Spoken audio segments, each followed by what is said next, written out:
Hey everyone, welcome back. आज के इस वीडियो में हम बात करेंगे फंक्शंस के बारे में। फंक्शन से पहले जितना भी सिलेबस है हम कवर कर चुके हैं अपनी पुरानी वीडियोस में, 2 वीडियोस में। तो ये वीडियोस आप देख सकते हैं। इनका जो प्लेलिस्ट है इसका लिंक मैं इस वीडियो के डिस्क्रिप्शन में आपको दे दूंगा। इस वीडियो में हम बात करेंगे फंक्शंस के बारे में। ऑब्जेक्ट्स के बारे में हम जान चुके हैं, अरेज के बारे में जान चुके हैं, एंड बेसिक्स ऑफ प्रोग्रामिंग के बारे में ऑलरेडी हम पढ़ चुके हैं। फंक्शंस में देखते हैं हम क्या क्या सीखेंगे आज के इस वीडियो में। और आज के इस वीडियो को देखने के बाद आपको फंक्शंस में कभी भी कोई भी प्रॉब्लम नहीं आएगी। देखते हैं हम क्या क्या बात करेंगे। हम बात करेंगे function declaration, function expression, arrow functions, तीनों में डिफरेंस क्या होता है। उसके बाद हम बात करेंगे फंक्शन डेक्लेरेशन और होस्टेड। यहाँ पे मैंने लिखा है cover in great detail later in this course. मतलब पहले मैं आपको ये बताऊंगा क्या होता है, ऐसा क्यों होता है, कैसे होता है, वो मैं दोबारा से बताऊंगा जब हम बात करेंगे हाउ जावास्क्रिप्ट वर्क्स में।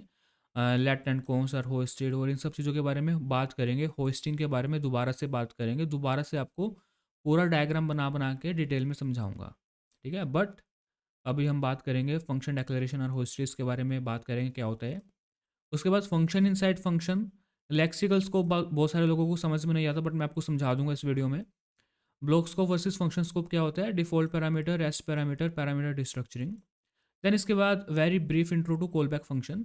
और ब्रैकेट में मैंने फिर से लिखा है covered in great detail later in this course, क्योंकि इसके बारे में भी हम बहुत डिटेल में बात करने वाले हैं आगे चल के, है ना। उसके बाद हम बात करेंगे फंक्शन रिटर्निंग फंक्शन। तो इस वीडियो को देखने के बाद आपको फंक्शन में कोई प्रॉब्लम नहीं आएगी, आपको सब कुछ अच्छे से समझ में आ जाएगा। बहुत सारे लोग मेरे रिएक्ट कोर्स के बारे में पूछ रहे थे, तो ये मेरी वेबसाइट है codeproc.com। यहाँ पे जाके आप मेरा रिएक्ट मास्टरी कोर्स चेकआउट कर सकते हैं, जिसमें मैंने रिएक्ट बिल्कुल डिटेल में आपको समझाई है with projects and interview questions. तो अब सीखना स्टार्ट करते हैं फंक्शंस के बारे में। ओके, अब हम बात करेंगे फंक्शंस की। फाइनली हमारा सबसे इम्पोर्टेंट टॉपिक जावास्क्रिप्ट में फंक्शंस। फंक्शंस के बारे में बात करेंगे हम 44th फाइल में। देखिए गाइस, फंक्शन, आप बहुत सारे लोगों ने फंक्शंस के साथ पहले काम किया, बट जिनको नहीं पता फंक्शंस क्या होता है मैं बता देता हूँ। देखिए, फंक्शन क्या करते हैं, फंक्शन हमारे लिए कुछ काम करते हैं। फंक्शन को ना प्रोग्रामिंग में एक नौकर की तरह समझो। जैसे नौकर को आप कुछ काम देते हैं वो कर देता है, तो वैसे ही फंक्शंस भी हमारे लिए कुछ काम कर देता है। और जो फंक्शंस होते हैं ना, ये बड़े आज्ञाकारी होते हैं।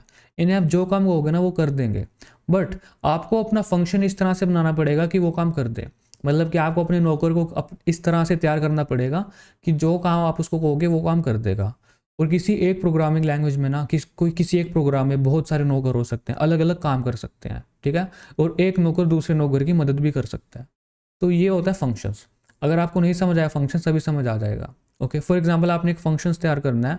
फॉर एग्जाम्पल आपने हैप्पी बर्थडे सॉन्ग प्रिंट करना है। Okay, for example console dot log, यहाँ पे आप हैप्पी बर्थडे सॉन्ग प्रिंट करेंगे। हैप्पी बर्थडे टू यू, ये ब्ला ब्ला, जो भी हैप्पी बर्थडे सॉन्ग है वो प्रिंट करना है आपने। तो क्या होगा, वो हैप्पी बर्थडे सॉन्ग प्रिंट हो जाएगा। फॉर एग्जाम्पल आपने क्या करना है, कुछ देर बाद, थोड़े टाइम बाद आपको फिर से यही लाइन लिखनी है, फिर से आपको हैप्पी बर्थडे सॉन्ग प्रिंट करना है। ओके, सॉरी गाइस, तो यहाँ पे पुराना कोड कॉपी था, तो यहाँ पे ओके, तो फिर से प्रिंट हो गया। बट आप क्या कर सकते हैं, इसका फंक्शन तैयार कर सकते हैं।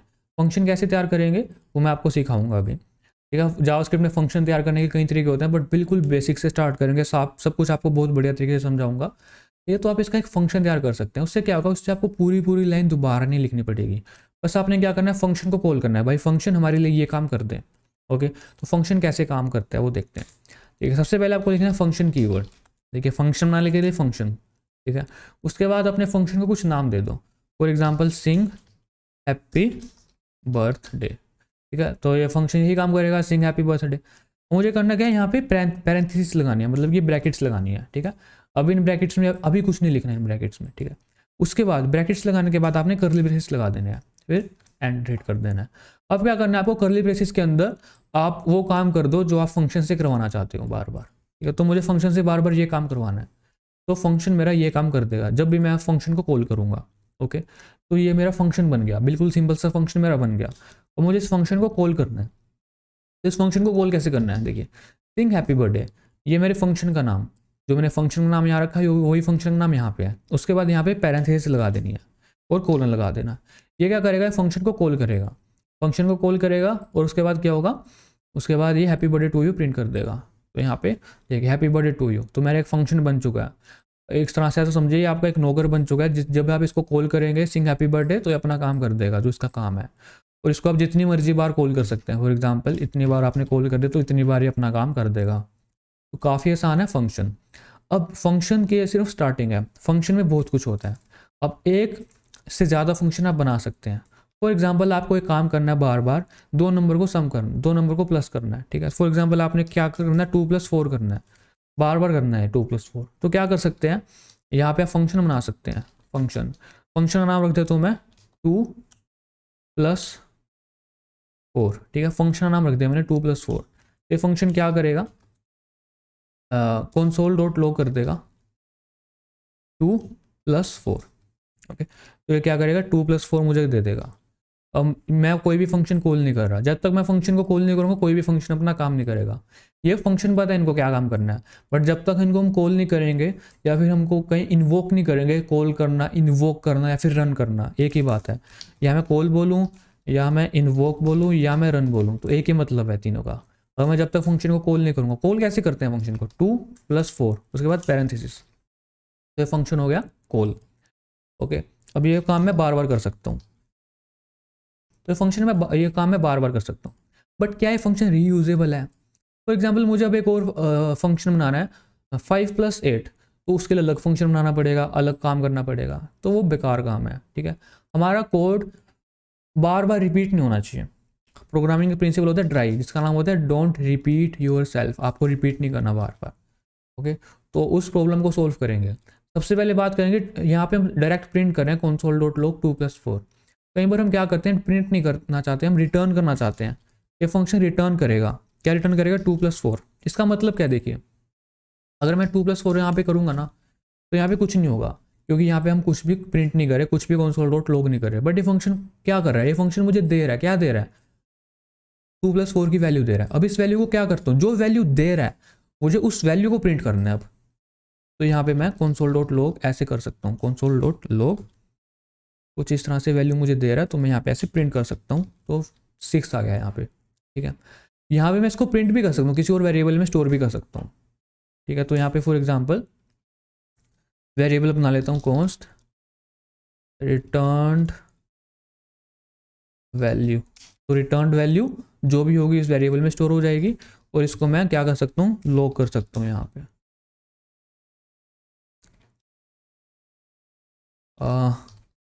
Console dot log returned value, यहाँ पे 6 आ गया। बट मुझे फंक्शन को थोड़ा रीयूजेबल बनाना है। अब ये फंक्शन क्या है भाई, मुझे फॉर एग्जांपल कल को 6+8 करना पड़ेगा, तो ये फंक्शन तो बेकार को हो गया, फंक्शन किसी काम का नहीं है। तो फंक्शन को हमने ये रीयूजेबल बनाना है, मतलब कि हम चाहते हैं कि फंक्शन में फॉर एग्जांपल 2+4 नाम का फंक्शन है ना, फॉर एग्जांपल इसमें मैं 4,9 ऐड पास कर दूँ यहाँ पे, तो मुझे इन दोनों का सम दे दे, इसका 13 सम दे दे, या कुछ भी पास करूँ वो मुझे दे दे। तो ऐसा फंक्शन मैं कैसे बनाऊँगा, ओके। तो इसके लिए मैं क्या करूँगा, फंक्शन का नाम चेंज कर दूंगा, फंक्शन नाम कर दूंगा सम टू नंबर्स। तो फंक्शन का नाम मैंने चेंज कर दिया, ठीक है। तो यहाँ पे भी मैं फंक्शन का नाम चेंज कर दूंगा, यही नाम रख दूंगा यहाँ पे भी, ओके। तो मुझे फंक्शन बनाना है कुछ इस तरह से। देखिए यहाँ पे मैं क्या कर सकता हूँ, यहाँ पे फॉर एग्जाम्पल 4,5 है, तो इस फंक्शन को पास, फंक्शन को क्या पता भाई 4,5 क्या है, फंक्शन को नहीं पता। तो यहाँ पे ना फंक्शन पैरामीटर लिख सकते हैं हम यहाँ पे। फॉर एग्जांपल यहाँ पे कुछ भी वैल्यू लिख सकते हैं। फॉर एग्जांपल यहाँ पे मैंने नंबर 1 लिख दिया, यहाँ पे नंबर 2 लिख दिया, नंबर 2।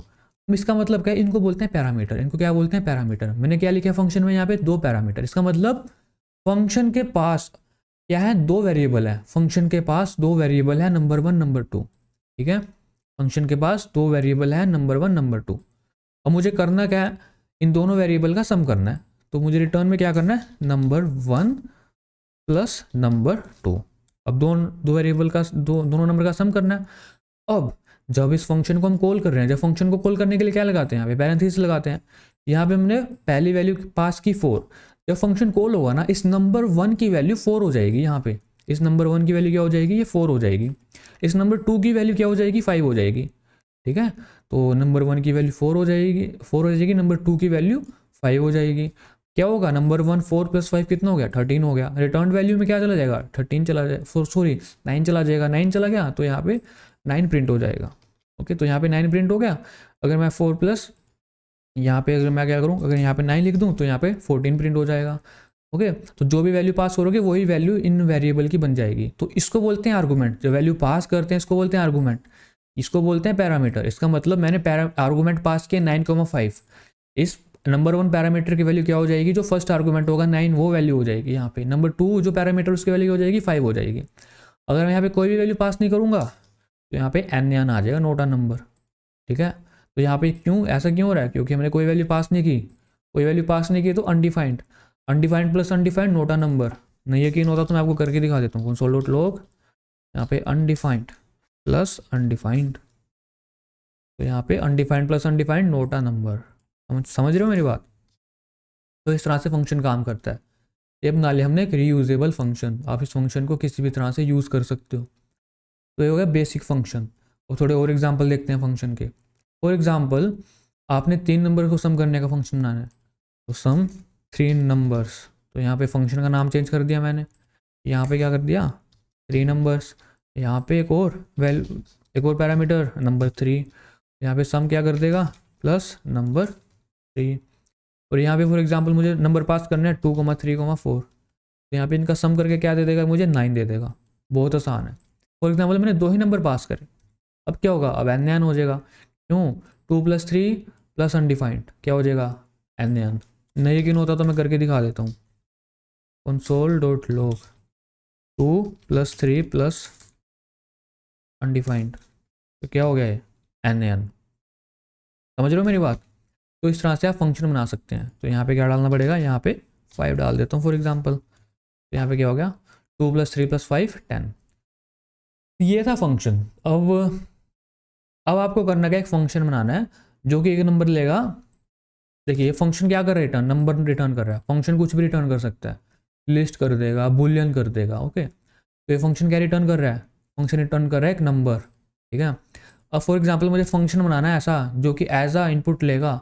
देखिए वोकैबुलरी समझिए यहाँ पे मैं कैसे बोल सकता हूँ, एक मैंने फंक्शन बनाया जो एज अ इनपुट लेगा 3 नंबर और उनका रिटर्न आउटपुट में देगा तीनों का सम। तो ऐसे हम बोल सकते हैं हाई लेवल की बात, मतलब कि ज़्यादा डिटेल में नहीं जाए तो ये बोलते हैं, हम ऐसे बोलते हैं। ठीक है, एक्चुअल में क्या है, नंबर इस फंक्शन में 3 पैरामीटर है। जब फंक्शन कॉल करेंगे तो 3 आर्गूमेंट पास करेंगे और तीनों आर्गूमेंट जो इन पैरामीटर की वैल्यू हो जाएगी इन आर्गूमेंट्स के इक्वल हो जाएगी। एक्चुअल में ये बात होती है। ठीक है, और इन जनरल क्या बोलते हैं हम, एक फंक्शन है जो एज इनपुट लेगा 3 नंबर और हम आउटपुट में क्या करेंगे तीनों का सम। ठीक है, अब बात करते हैं और कुछ फंक्शंस के बारे में। फॉर एग्जांपल आपने फंक्शन बनाना है ओड और इवन।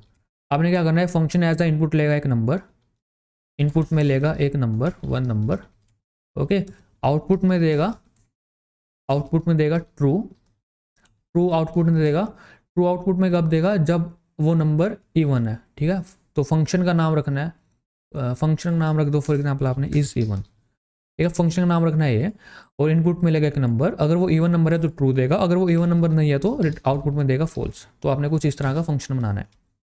ओके, बहुत आसान है। तो फंक्शन कैसे बनाएंगे, सबसे पहले तो मैं इसको हटा देता हूँ यहाँ से, इन 2 लाइन को। तो एक और फंक्शन बनाए तो कैसे बनाएंगे, देखिए। तो function is even as input लेगा एक नंबर। ओके, नंबर लेगा और मुझे करना है इस नंबर को चेक करना है। इफ़ जो नंबर होगा अगर वो क्या करेगा 2 से डिवाइड होकर अगर 0 आ गया तो मतलब कि वो क्या नंबर है, वो नंबर है इवन नंबर है, तो मैं रिटर्न कर दूंगा ट्रू। मतलब कि क्या है, इसका मतलब ये इवन नंबर है। अगर नहीं हो पाया डिवाइड 2 से तो रिटर्न कर देंगे फॉल्स, मतलब कि इवन नंबर नहीं है। तो मेरा फंक्शन बन गया, बहुत आसान था। ठीक है, अब मैं क्या करता हूँ, इस फंक्शन को कॉल करता हूँ इज इवन यहाँ पे पास कर देता हूँ फॉर एग्जांपल 5 में, और जो भी इसके आउटपुट होगी मैं उसको डायरेक्ट प्रिंट कर लेता हूँ, मैं किसी वेरिएबल में स्टोर नहीं करता। कंसोल डॉट लॉग, और अब देखते हैं स्टोर प्रिंट होगा कि नहीं। तो यहाँ पे फॉल्स आ रहा है। कुछ इवन नंबर पाके देखते हैं, फॉर एग्जांपल 2 पाके देखते हैं, तो यहाँ पे ट्रू आ रहा है। तो फंक्शन बिल्कुल सही काम कर रहा है। बट इस फंक्शन को हम और ठीक कर सकते हैं। यहाँ पे इफ़ लिखा एल्स लिखा, तो यहाँ पे एल्स लिखने की ज़रूरत नहीं है आपको। यहाँ पे आप डायरेक्ट ऐसे कर सकते हैं रिटर्न फॉल्स। इससे क्या होगा, ये नंबर चेक होगा। अगर पहले ही कंडीशन चेक होगी, अगर ये कंडीशन सही होगी, मतलब कि अगर वो 2 से डिवाइड होकर रिमाइंडर अगर 0 आ गया तो वो ट्रू रिटर्न कर देगा, तो इवन नंबर आ गया यहाँ पे। अगर ऐसा नहीं हुआ तो डायरेक्ट ये रिटर्न कर देगा फॉल्स। तो यहाँ पे ट्रू आ रहा है, अगर मैं 3 करूँगा तो यहाँ पे फॉल्स आ रहा है। ठीक है।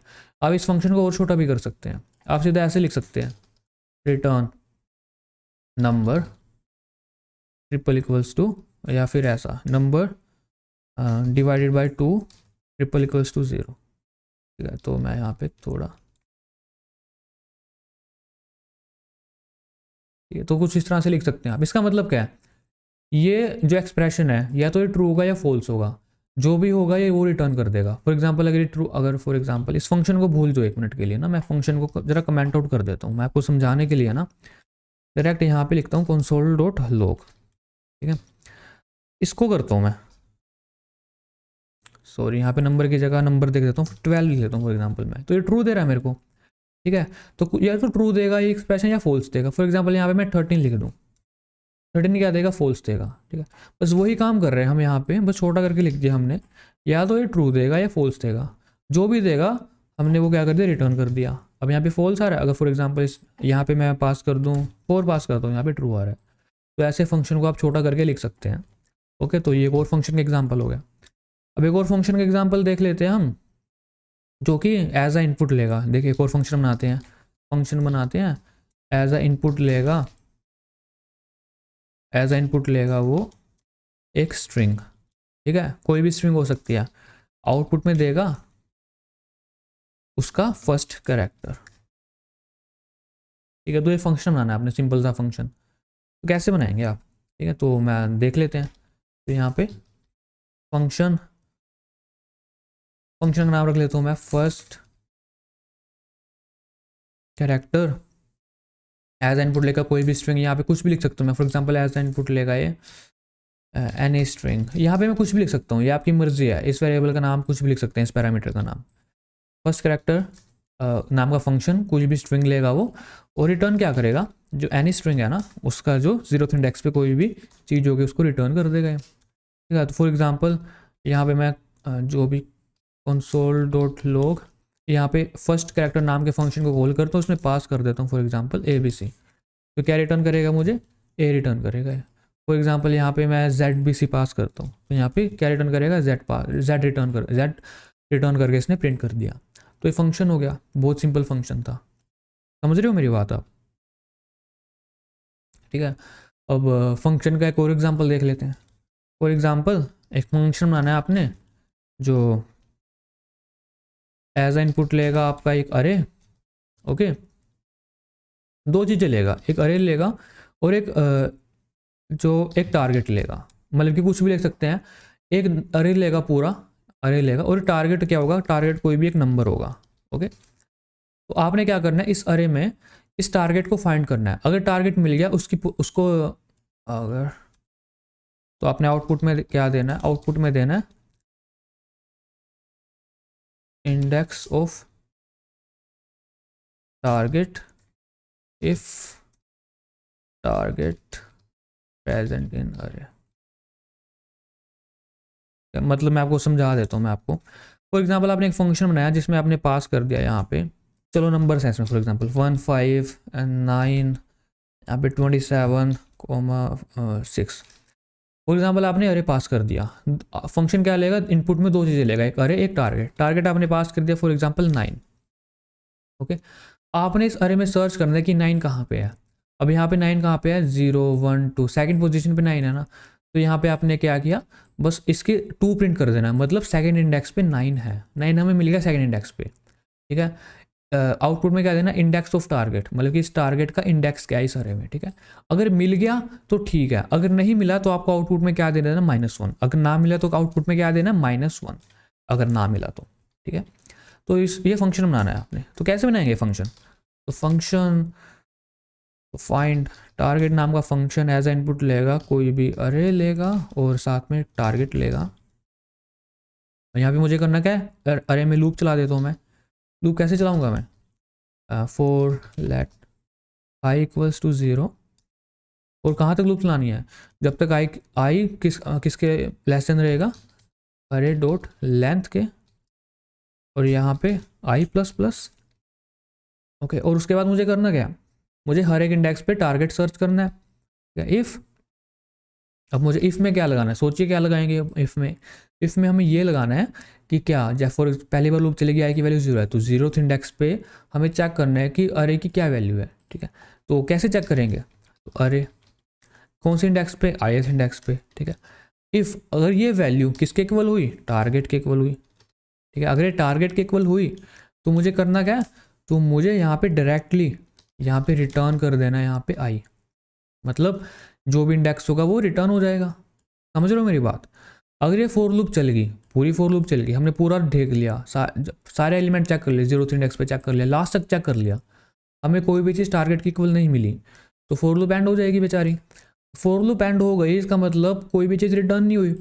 जब कोई भी चीज़ रिटर्न करता है ना फंक्शन, तो फंक्शन वहीं एग्जीक्यूट होना बंद कर जाता है। फॉर एग्जांपल यहाँ पे इसको टारगेट फर्स्ट इंडेक्स पे मिल गया, तो यहाँ पे फर्स्ट इंडेक्स पे रिटर्न होके डायरेक्टली फंक्शन एग्जीक्यूट होना बंद हो जाएगा। बट यहाँ पे अगर फॉर लूप पूरी खत्म होगी, मतलब कुछ भी रिटर्न नहीं हुआ, इसके बाद मैं डायरेक्टली रिटर्न कर दूंगा -1, कि मतलब भाई हमें नहीं मिला, हमने पूरी फॉर लूप चला के देख लिया, ठीक है, कुछ नहीं मिला, तो हमने रिटर्न -1 कर दिया।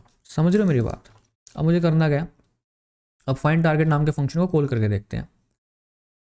तो फाइंड टारगेट नाम का फंक्शन है, इसमें कॉल करके देखते हैं क्या कॉल करके तो पहले अरे पास करना है, तो यहाँ पे अरे ऊपर बना लेता हूँ अलग से मैं, कॉन्स्ट माई अरे, इसमें कुछ वैल्यू है, फॉर एग्जांपल 1 3 9 8, फॉर एग्जांपल 90। तो फॉर एग्जांपल मुझे सर्च करना है 8, तो पहले मैं माई अरे पास कर दूंगा अपना, और एक टारगेट पास कर दूंगा, 8 सर्च करना है। ओके, तो जो भी वैल्यू होगी उसको मैं किसी वेरिएबल में स्टोर करा लूँगा, फॉर एग्जांपल कॉन्स्ट अंस नाम के वेरिएबल में स्टोर करा ली, उसके बाद console डॉट log अंस, ठीक है। और मुझे करना क्या है, यहाँ पे ये काम हो गया। अब मुझे सिंपल इसको रन करके देखना है, तो यहाँ पे 2 मतलब कि सेकंड इंडेक्स पे भाई 8 मिल गया मुझे, ठीक है। अब फॉर एग्जांपल मैं कुछ ऐसा, फॉर एग्जांपल यहाँ पे 1 पास कर दूँ तो 1 मुझे 0 पे मिल जाएगा। फॉर एग्जांपल यहाँ पे मैं 8 पास कर दूँ तो यहाँ पे 8 सेकंड पे, अगर यहाँ पे 3 पास कर दूँ तो 3 किस पे है, फर्स्ट पोजीशन पे है। फॉर एग्जांपल अगर मैं 90 पास कर दूँ यहाँ पे तो 90 थर्ड पोजीशन पे है। फॉर एग्जांपल यहाँ पे कुछ ऐसा पास कर दूँ जो है ही नहीं सर में, फॉर एग्जांपल 4 है ही नहीं इसमें, तो यहाँ पे -1 आ गया। तो ये फंक्शन बिल्कुल ठीक काम कर रहा है। तो आई होप आपको समझ आ चुका होगा ये फंक्शन हमने कैसे बनाया। तो बस यही होते हैं फंक्शन, ऐसे फंक्शन आप बना सकते हैं, इनके साथ काम कर सकते हैं। ओके, तो ये हो गया बेसिक्स ऑफ फंक्शन आपका कंप्लीट। हमने बिल्कुल बेसिक से स्टार्ट किया और हमने बात की फंक्शंस क्या हैं, कैसे काम करते हैं। ओके, हमने बात कर ली फंक्शंस की, हमने फंक्शंस बना के देख लिए इतने सारे। अब ये जो फंक्शन है ना, ये वही फंक्शन जो भी हमने बना के देखे सारे। अब हमें करना क्या है, इस फंक्शन को फंक्शन एक्सप्रेशन में चेंज करना है। ओके, जो हमने अभी ये फंक्शन है, फंक्शन को बोलते हैं फंक्शन डिक्लेरेशन, कि हमने फंक्शन डिक्लेयर कर रखे हैं यहाँ पे। ओके, अब हम एक फंक्शन एक्सप्रेशंस भी लिख सकते हैं, तो बहुत आसान है। देखिए कैसे लिखते हैं वो देखते हैं। फॉर एग्जांपल मैं इस फंक्शन को, ये फंक्शन डिक्लेरेशन है, और मैं इसको सिंपल फंक्शन एक्सप्रेशन में चेंज करूँगा। कैसे करेंगे देखिए, हम करते क्या है बेसिकली, एक वेरिएबल में फंक्शन को असाइन कर देते हैं, तो ये होता है फंक्शन एक्सप्रेशन। कैसे करते हैं इसको, फॉर एग्जांपल कॉन्स्ट लिख लिया मैंने, और वेरिएबल का नाम लिख लिया मैंने सिंग हैप्पी बर्थडे, सिंग हैप्पी बर्थडे, ठीक है। इसके बाद इक्वल्स टू, उसके बाद मैं यहाँ पे फंक्शंस लिख के, और फंक्शन लिख के बिल्कुल सेम यही काम कर सकता हूँ मैं। ये जो काम हो रहा है ना, ये यहाँ पे ऐसे कर सकता हूँ, और यहाँ पे पैरेंथेसिस लगा सकता हूँ। तो ये बिल्कुल ये फंक्शन और ये फंक्शन सेम है बिल्कुल, तो यहाँ पे कोई एरर नहीं आई। यहाँ पे देख लिए, यहाँ पे एरर आ रही है, identifier sing happy birthday has already been declared, कि पहले डिक्लेयर हो चुका है। ओके, तो हम इसको कमेंट आउट करेंगे तो एरर ये हट जाएगी, क्योंकि सेम फंक्शन आप नहीं बना सकते ना एक ही नाम से 2 बार। तो ये हो गया, तो ये फंक्शन बिल्कुल इसी फंक्शन की तरह काम करेगा। अब हम क्या कर सकते हैं, इसको हम कॉल कर सकते हैं, for example sing happy birthday, और मैंने इसको कॉल कर लिया तो यहाँ पे प्रिंट हो गया ये। ओके, अब इसी फंक्शन को ये काम करके देखते हैं। बाय द वे यहाँ पे मैंने कॉन्स्ट लिखा है, यहाँ पे आप लेट भी यूज़ कर सकते हैं, वार भी यूज़ कर सकते हैं, बट मोस्टली हम कॉन्स्ट ही लिखते हैं। ओके, और सेम ये फंक्शन को कन्वर्ट करके देखते हैं। करना क्या आपको, देखिए, तो मैं इसी को कन्वर्ट करके दिखा देता हूँ। देखिए, यहाँ से इसका नाम आपने, यहाँ से इसका नाम हटा देना है, यहाँ से हटा दिया, नाम हटा दिया। उसके बाद आपने करना क्या, कॉन्स्ट वो नाम लिख के इक्वल्स टू करके कुछ इस तरह से अपना फंक्शन बना देना है। तो ये फंक्शन बन चुका है, इसको कॉल करके देख लेते हैं। तो सम 3 नंबर्स, यहाँ पे नंबर पास कर देता हूँ 2 3 4, और इसको आंस नाम के वेरिएबल में स्टोर करके इसको console.log करके देख लेते हैं। तो ये फंक्शन बिल्कुल सही काम कर रहा है। तो ये हो गया फंक्शन एक्सप्रेशन, इसको फंक्शन एक्सप्रेशन बोलते हैं। तो ये काम करना है आपने, तो कैसे करेंगे ये काम, देखिए कॉन्स्ट फंक्शन का नाम रखना है आपने इज़ ए1 इक्वल्स टू, यहाँ पे आपको करना क्या है, फंक्शन कीवर्ड लिखना है, उसके बाद पैरेंथेसिस लगाने हैं, एक कितने पैरामीटर लिखने हैं आपने, एक पैरामीटर लिखना है यहाँ पे, उसके बाद रिटर्न करना क्या,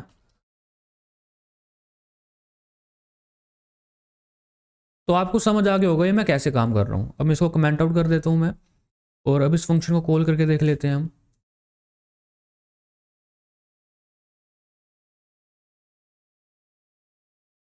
तो ये फंक्शन बिल्कुल सही काम कर रहा है। ओके, तो आप समझ पा रहे होंगे काम हो कैसे रहा है।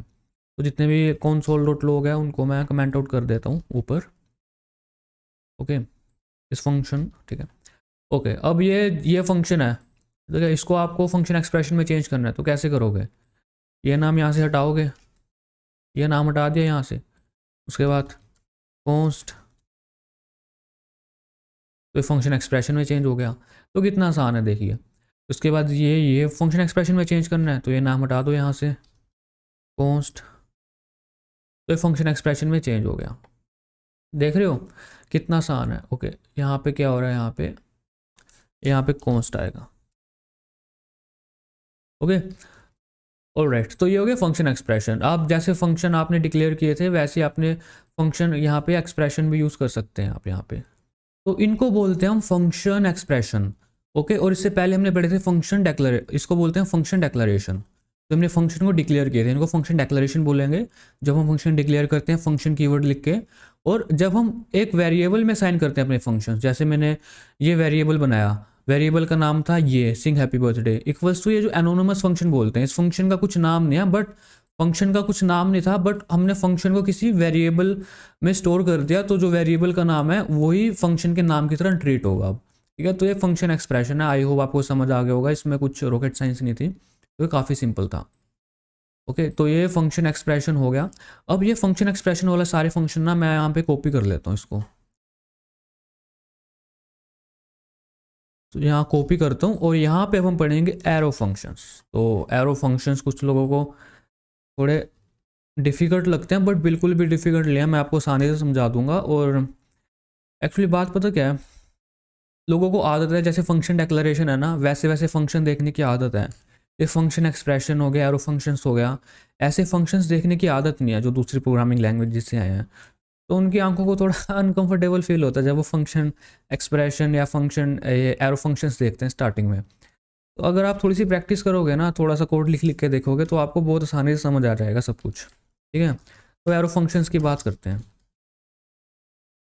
देखिए, एरो फंक्शंस की बात करते हैं। एरो फंक्शंस कैसे डिक्लेयर करते हैं हम, कैसे एरो फंक्शंस बनाते हैं। देखिए, अब एरो फंक्शंस जावास्क्रिप्ट में सबसे पहले तो इंपॉर्टेंट है भाई, और क्योंकि रिएक्ट वगैरह में हम बहुत यूज़ करते हैं, मैं तो यूज़ करता हूँ। तो एरो फंक्शंस कैसे काम करते हैं वो देखते हैं। देखिए, ये फंक्शन क्या था, इसको बोलते हैं फंक्शन एक्सप्रेशन। अब एरो फंक्शन बनाने के लिए हमें करना क्या है, देखिए मैं इस फंक्शन को पहले कॉपी कर लेता हूँ, नीचे पेस्ट कर लेता हूँ, इसी फंक्शन को एरो फंक्शन में कन्वर्ट करके दिखाता हूँ। देखिए, आपको करना क्या है, आपको कॉन्स्ट, आपने फंक्शन का नाम लिख दिया या फिर एक वेरिएबल का नाम लिख दिया जिसमें आपने फंक्शन असाइन कर रखा है। आपने करना क्या है, आपने फंक्शन कीवर्ड को हटा देना है, आपने फंक्शन कीवर्ड को हटा देना है, और जहाँ पे आपने पैरेंथेसिस लगाया ना, ये पैरेंथेसिस लगाए हैं, इसके बाद आपने एक एरो लगा देना है। ठीक है, इसको देख लो आप 1-2 मिनट, ये हुआ कैसे, इसको और इसको कंपेयर कर लो एक बार। ठीक है, पहले आपने फंक्शन डेक्लरेशन सीखनी है, उसके बाद आपने फंक्शन एक्सप्रेशन सीखा, उसके बाद हम सीख रहे हैं एरो फंक्शंस। तो ये बन गया एरो फंक्शन। समझ आ रही है आपको। तो यहाँ पे मैं सबसे पहले फाइल में 46 फाइल के साथ काम करूँ, तो यहाँ पे 46 लिख लेता हूँ। तो इसको देखो, ये हो गया एरो फंक्शन। मैं इसको सेव करूँगा, अभी क्या आएगा, अभी कुछ नहीं हुआ। ओके, तो अब मुझे करना क्या है, यहाँ पे इसको मैं कमेंट आउट करता हूँ। ओके, और अब मैं क्या करता हूँ, सिंग हैप्पी बर्थडे फंक्शन को कॉल करके देखता हूँ। सिंग हैप्पी बर्थडे फंक्शन को कॉल किया मैंने। ओके, तो ये काम नहीं कर रही फाइल। ओके, तो मैंने इसको सेव नहीं किया क्योंकि, तो यहाँ पे सिंग हैप्पी बर्थडे टू यू यहाँ पे प्रिंट हो गया। ठीक है, बट अगर मैं इसको यहाँ पे अनकमेंट करूँगा ना, यहाँ पे आप देखना एक ही फंक्शन आप 2 बार नहीं क्रिएट कर सकते, या तो आप एरो फंक्शन क्रिएट कर लो, या फंक्शन डेक्लरेशन से क्रिएट कर लो, या फिर फंक्शन एक्सप्रेशन से क्रिएट कर लो। अगर मैंने यहाँ पे क्या किया, यहाँ पे फंक्शन एक्सप्रेशन लिखा है और यहाँ पे एरो फंक्शन लिखा है, अगर मैं सेव करूँगा तो यहाँ पे एरर आ जाएगा, लिखा आ जाएगा sing happy birthday has already been declared. Okay, तो इसीलिए यहाँ पे एक को कमेंट आउट कर देता हूँ मैं। ओके, तो ये हो गया एरो फंक्शन। समझ पा रहे हो आप? बिल्कुल समझ पा रहे होंगे, बहुत आसान है। ठीक है, बस ये एरो फंक्शन है। अब और बात करते हैं इसकी। अब इस फंक्शन को एरो फंक्शन में कन्वर्ट करके देखते हैं। मैं बताता हूँ कैसे होगा। करना क्या है, फंक्शन की वर्ड हटाना है। फंक्शन की वर्ड हटा दिया, कॉन्स्ट जो भी आपने फंक्शन को नाम देना, एक्चुअली में वेरिएबल का नाम है, वेरिएबल में हम फंक्शन असाइन कर रहे हैं। ठीक है, तो यहाँ पे ये फंक्शन का नाम है। उसके बाद हमने करा है यहाँ पे इस फंक्शन में कितने पैरामीटर लिखे, हमने 3 पैरामीटर लिखे। ठीक है, इसके बाद यहाँ पे इस पैरेंथेसिस के बाद यहाँ पे लगा देना एरो। ओके, तो मैं थोड़ा जूम आउट करता हूँ, तो आप देखो ये है एरो फंक्शन है। कितना आसान है, समझ पा रहे हो आप? अब क्या करते हैं हम, सम 3 नंबर्स, एक कॉन्स्ट अंस नाम का वेरिएबल बना लेता हूँ और यहाँ पे सम 3 नंबर्स नाम के फंक्शन को कॉल करता हूँ। यहाँ पे 2 3 4 पास करके यहाँ पे console डॉट log कर देता हूँ अंस को। ओके, यहाँ पे 9 आ रहा है।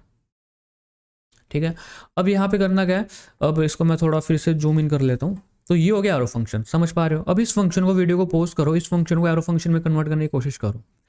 आपको थोड़ा सा अजीब लग सकता है एरो फंक्शन और फंक्शन एक्सप्रेशन देख के, वो मैं बताया इसलिए अजीब लग रहा है आपको। ऐसे फंक्शंस देखने की आदत नहीं है, मुश्किल नहीं है, बस आपको आदत नहीं है, इस करके आपको अजीब लग रहा है थोड़ा सा। अभी इसको एरो फंक्शन में चेंज करते हैं हम, बहुत आसान है। कैसे करेंगे, कॉन्स्ट इज इवन नाम का फंक्शन बनाना है मुझे। ओके, और ये फंक्शन एज अ इनपुट लेगा एक नंबर। ओके, और यहाँ पे रिटर्न करेगा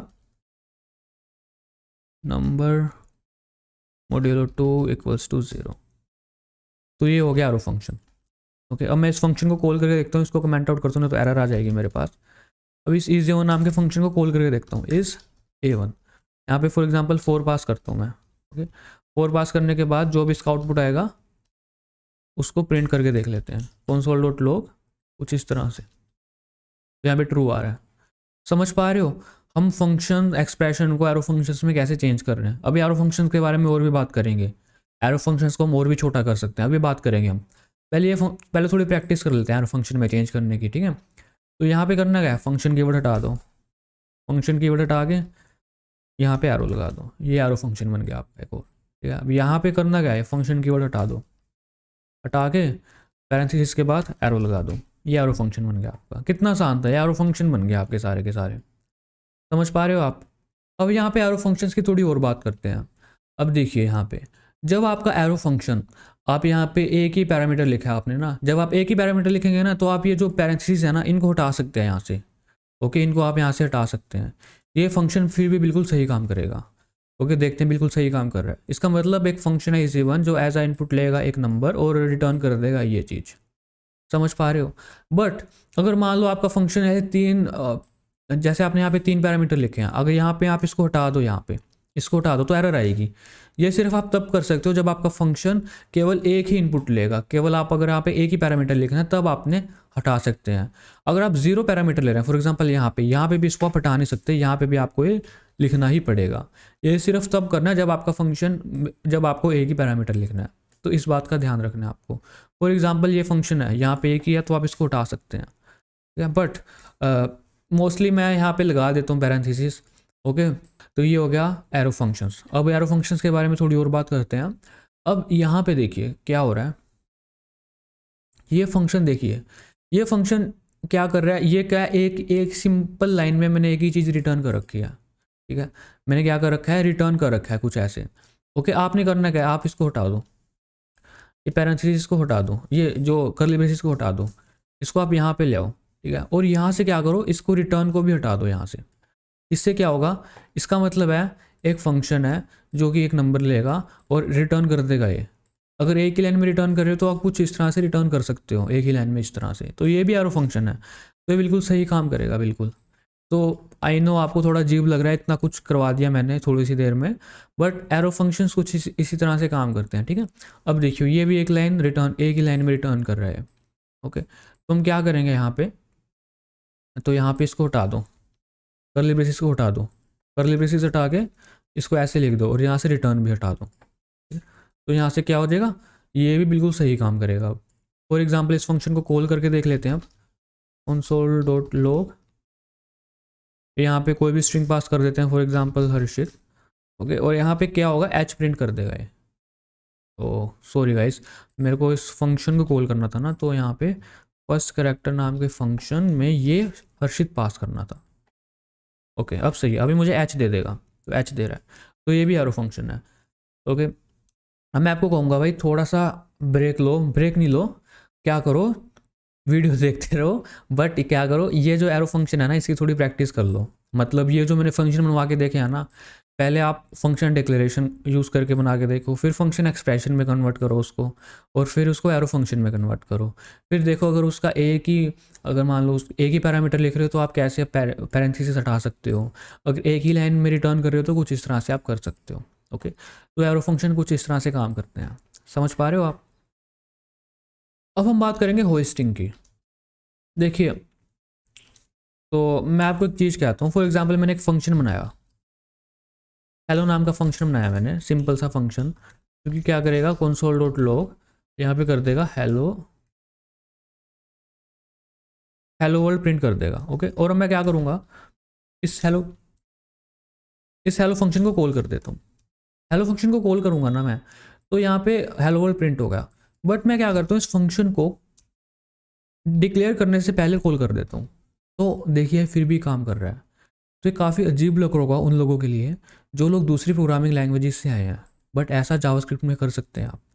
अब यहाँ पे एक चीज़ है, यहाँ पे ना ये सिर्फ फंक्शन डेक्लेरेशन के केस में होगा, फंक्शन एक्सप्रेशन के केस में नहीं होगा। देखिए, अगर आप फंक्शन एक्सप्रेशन लिखेंगे यहाँ पे, ओके, तो यहाँ पे फॉर एग्जांपल मैं क्या करता हूँ, फंक्शन एक्सप्रेशन लिखता हूँ। इसका कैसे लिखूँगा मैं, यहाँ पे फंक्शन कीवर्ड यहाँ पे क्या करूँगा, देखिए कॉन्स्ट हेलो, और यहाँ पे इस हेलो को यहाँ से हटा देता हूँ, और अब नहीं ऐसा होगा, अब यहाँ पे एरर आ गया। एरर क्या है, uncaught reference error, cannot access hello before initialisation.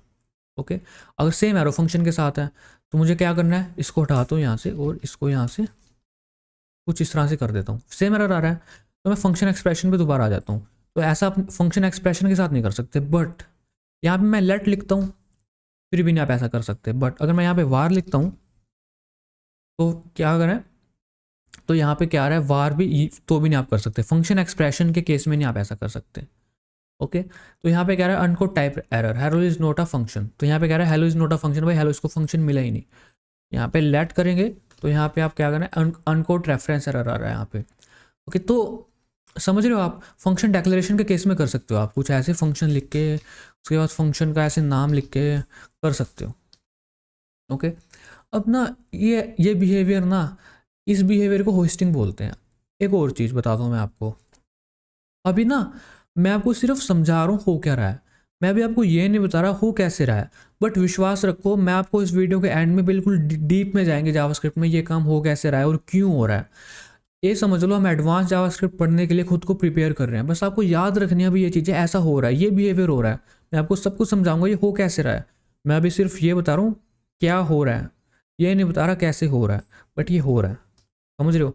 और विश्वास रखो, मैं इस वीडियो में पहले हम सारा कुछ पढ़ेंगे जो कि हम नॉर्मल लाइफ में यूज़ करते हैं जावास्क्रिप्ट का सारा कुछ, फिर हम जावास्क्रिप्ट में डीप में जाएंगे, सब कुछ बात करेंगे ये सब काम कैसे हो रहा है, हम प्रोटोटाइपल इनहेरिटेंस सब कुछ डीप में सब कुछ बात करेंगे जावास्क्रिप्ट में, सब काम कैसे हो रहा है सब कुछ समझेंगे अच्छे से।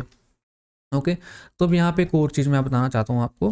फॉर एग्जांपल मैंने एक वेरिएबल बनाया वार यूज़ करके, वार वेरिएबल का नाम है हेलो, तो इस हेलो नाम के वेरिएबल में मैंने स्टोर कर रखा है हेलो वर्ल्ड।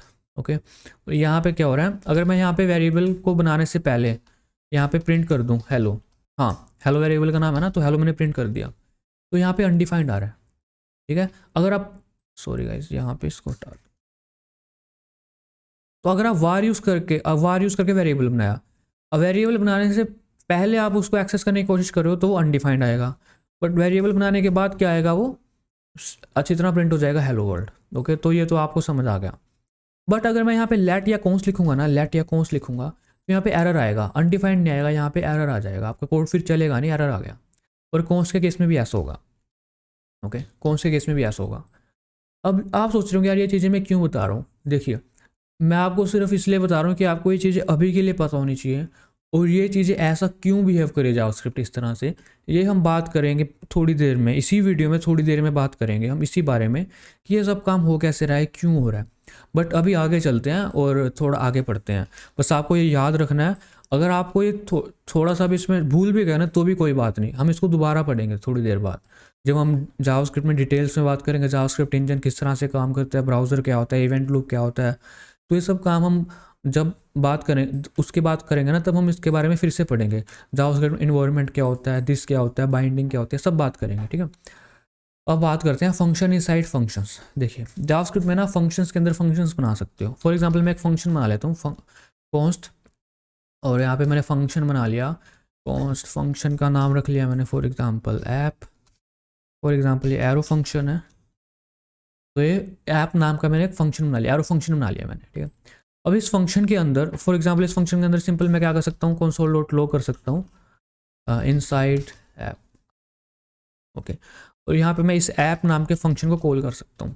तो अब तो यहाँ पे सबसे पहले मुझे फाइल नंबर 48 के साथ काम करना है, तो यहाँ पे फाइल नंबर 48 लिख देते हैं हम। तो यहाँ पे देखते हैं इनसाइड ऐप आ रहा है। अब इस फंक्शन के अंदर ना मैं और फंक्शंस भी बना सकता हूँ, वो कैसे बनाऊंगा देखते हैं, ओके। फॉर एग्जांपल इस फंक्शन के अंदर आपको एक फंक्शन बनाना है कॉन्स्ट हेलो वर्ल्ड कॉन्स्ट, या फिर सिंपल लिखता हूँ माई फंक नाम का फंक्शन, ओके। तो ये भी एरो फंक्शन बना देता हूँ मैं। यहाँ पे console dot log hello from my funk, okay. यहाँ पे आप कितने मर्जी फंक्शन बना सकते हैं। फॉर एग्जांपल एक आपने फंक्शन बनाना है 2 नंबर को ऐड करने का इस फंक्शन के अंदर, तो आप बना सकते हैं। तो 2 नंबर को ऐड करने का फंक्शन ऐड टू क्या लेगा, 2 नंबर लेगा num1 num2, तो यहाँ पे रिटर्न करेगा num1 प्लस num2, ओके। आपने 2 नंबर को मल्टीप्लाई करने का फंक्शन बनाना है, तो मल नाम का फंक्शन बना लेता हूँ मैं, जो कि लेगा 2 नंबर लेगा num1 num2। और मैंने आपको एक और चीज़ बताई थी, अगर आपके फंक्शन में एक ही चीज़ रिटर्न हो रही है तो आप कुछ इस तरह से रिटर्न कर सकते हैं num1 इंटू num2, ओके। तो आप मैंने क्या किया, एक फंक्शन बनाया, और ज़रूरी नहीं आपको एरो फंक्शन बनाना है, कोई भी फंक्शन बना सकते हैं। फॉर एग्जांपल मैं यहाँ पे फंक्शन डेफिनेशन लिख लेता हूँ, तो ज़रूरी नहीं है, कुछ भी कर सकते हैं आप। तो मैंने फंक्शन डेक्लेरेशन यूज़ कर लिया यहाँ पे, ओके। और उसके अंदर मैंने फंक्शन बना लिया, और इसके अंदर फंक्शन आप कुछ भी यूज़ करके बना सकते हैं, function expression, arrow functions, function declaration, कुछ भी यूज़ करके बना सकते हैं। तो ये मैंने 3 फंक्शन बना लिए, 1 फंक्शन 2 फंक्शन 3 फंक्शन, ओके। अब मैं रन करके देखता हूँ, तो अभी भी क्या होगा, इनसाइड ऐप ही प्रिंट होगा। अब मैं चाहता हूँ ये फंक्शन रन हो, ये फंक्शन क्या हो, ये फंक्शन रन हो। तो इन फंक्शंस को रन करने के लिए ना आपको करना क्या होगा, ये फंक्शन आप इसी फंक्शन के अंदर रन कर सकते हो इन फंक्शंस को। तो कैसे रन करेंगे हम इसको, देखिए। फॉर एग्जांपल मैंने इस फंक्शन को रन करना है, माई फंक नाम के फंक्शन को रन करना है, तो माई फंक नाम के फंक्शन को मैं रन करूँगा। अब क्या होगा, जब मैं ऐप नाम के फंक्शन को रन करूँगा, जब इसको रन करूँगा तो क्या होगा, तो उसके बाद ये फंक्शन रन होगा। तो यहाँ पे देखेगा भाई 3 फंक्शन है, तो इन 3 फंक्शन को छेड़ेगा नहीं। उसके बाद ये देखेगा console dot log inside app, तो इनसाइड ऐप को प्रिंट करेगा। उसके बाद देखेगा माई फंक्शन भाई कॉल हो रहा है, तो माई फंक्शन के पास जाएगा, देखेगा माई फंक्शन के पास क्या हो रहा है। अच्छा, माई फंक्शन क्या कह रहा है, कंसोल डॉट लॉग करना है हेलो फ्रॉम माई ऐप, तो वहाँ पे प्रिंट हो जाएगा। तो इस तरह से ये काम हो रहा है। तो आप फंक्शन के अंदर फंक्शन बना सकते हैं, तो ये बहुत आसान है, ओके। फॉर एग्जाम्पल आपने ऐड टू नाम के फंक्शन को भी कॉल करना है, तो आप करना क्या है यहाँ पे, तो यहाँ पे ऐड टू नाम का फंक्शन है, इसमें पास कर देता हूँ 2,3। अब ये फंक्शन कॉल करूँगा, कुछ नहीं होगा, क्योंकि ये फंक्शन रिटर्न कर रहा है, कुछ कंसोल डॉट लॉग नहीं कर रहा। तो मुझे करना क्या होगा, इसको यहाँ पे जो भी रिटर्न करेगा उसको यहाँ पे कंसोल डॉट लॉग करवा देता हूँ मैं यहाँ पे, ओके। तो इससे क्या होगा, इससे प्रिंट हो जाएगा 5, ओके। यहाँ पे फॉर एग्जाम्पल मल्टीप्लाई नाम का फंक्शन कॉल करना है, उसको कॉल कर लेते हैं।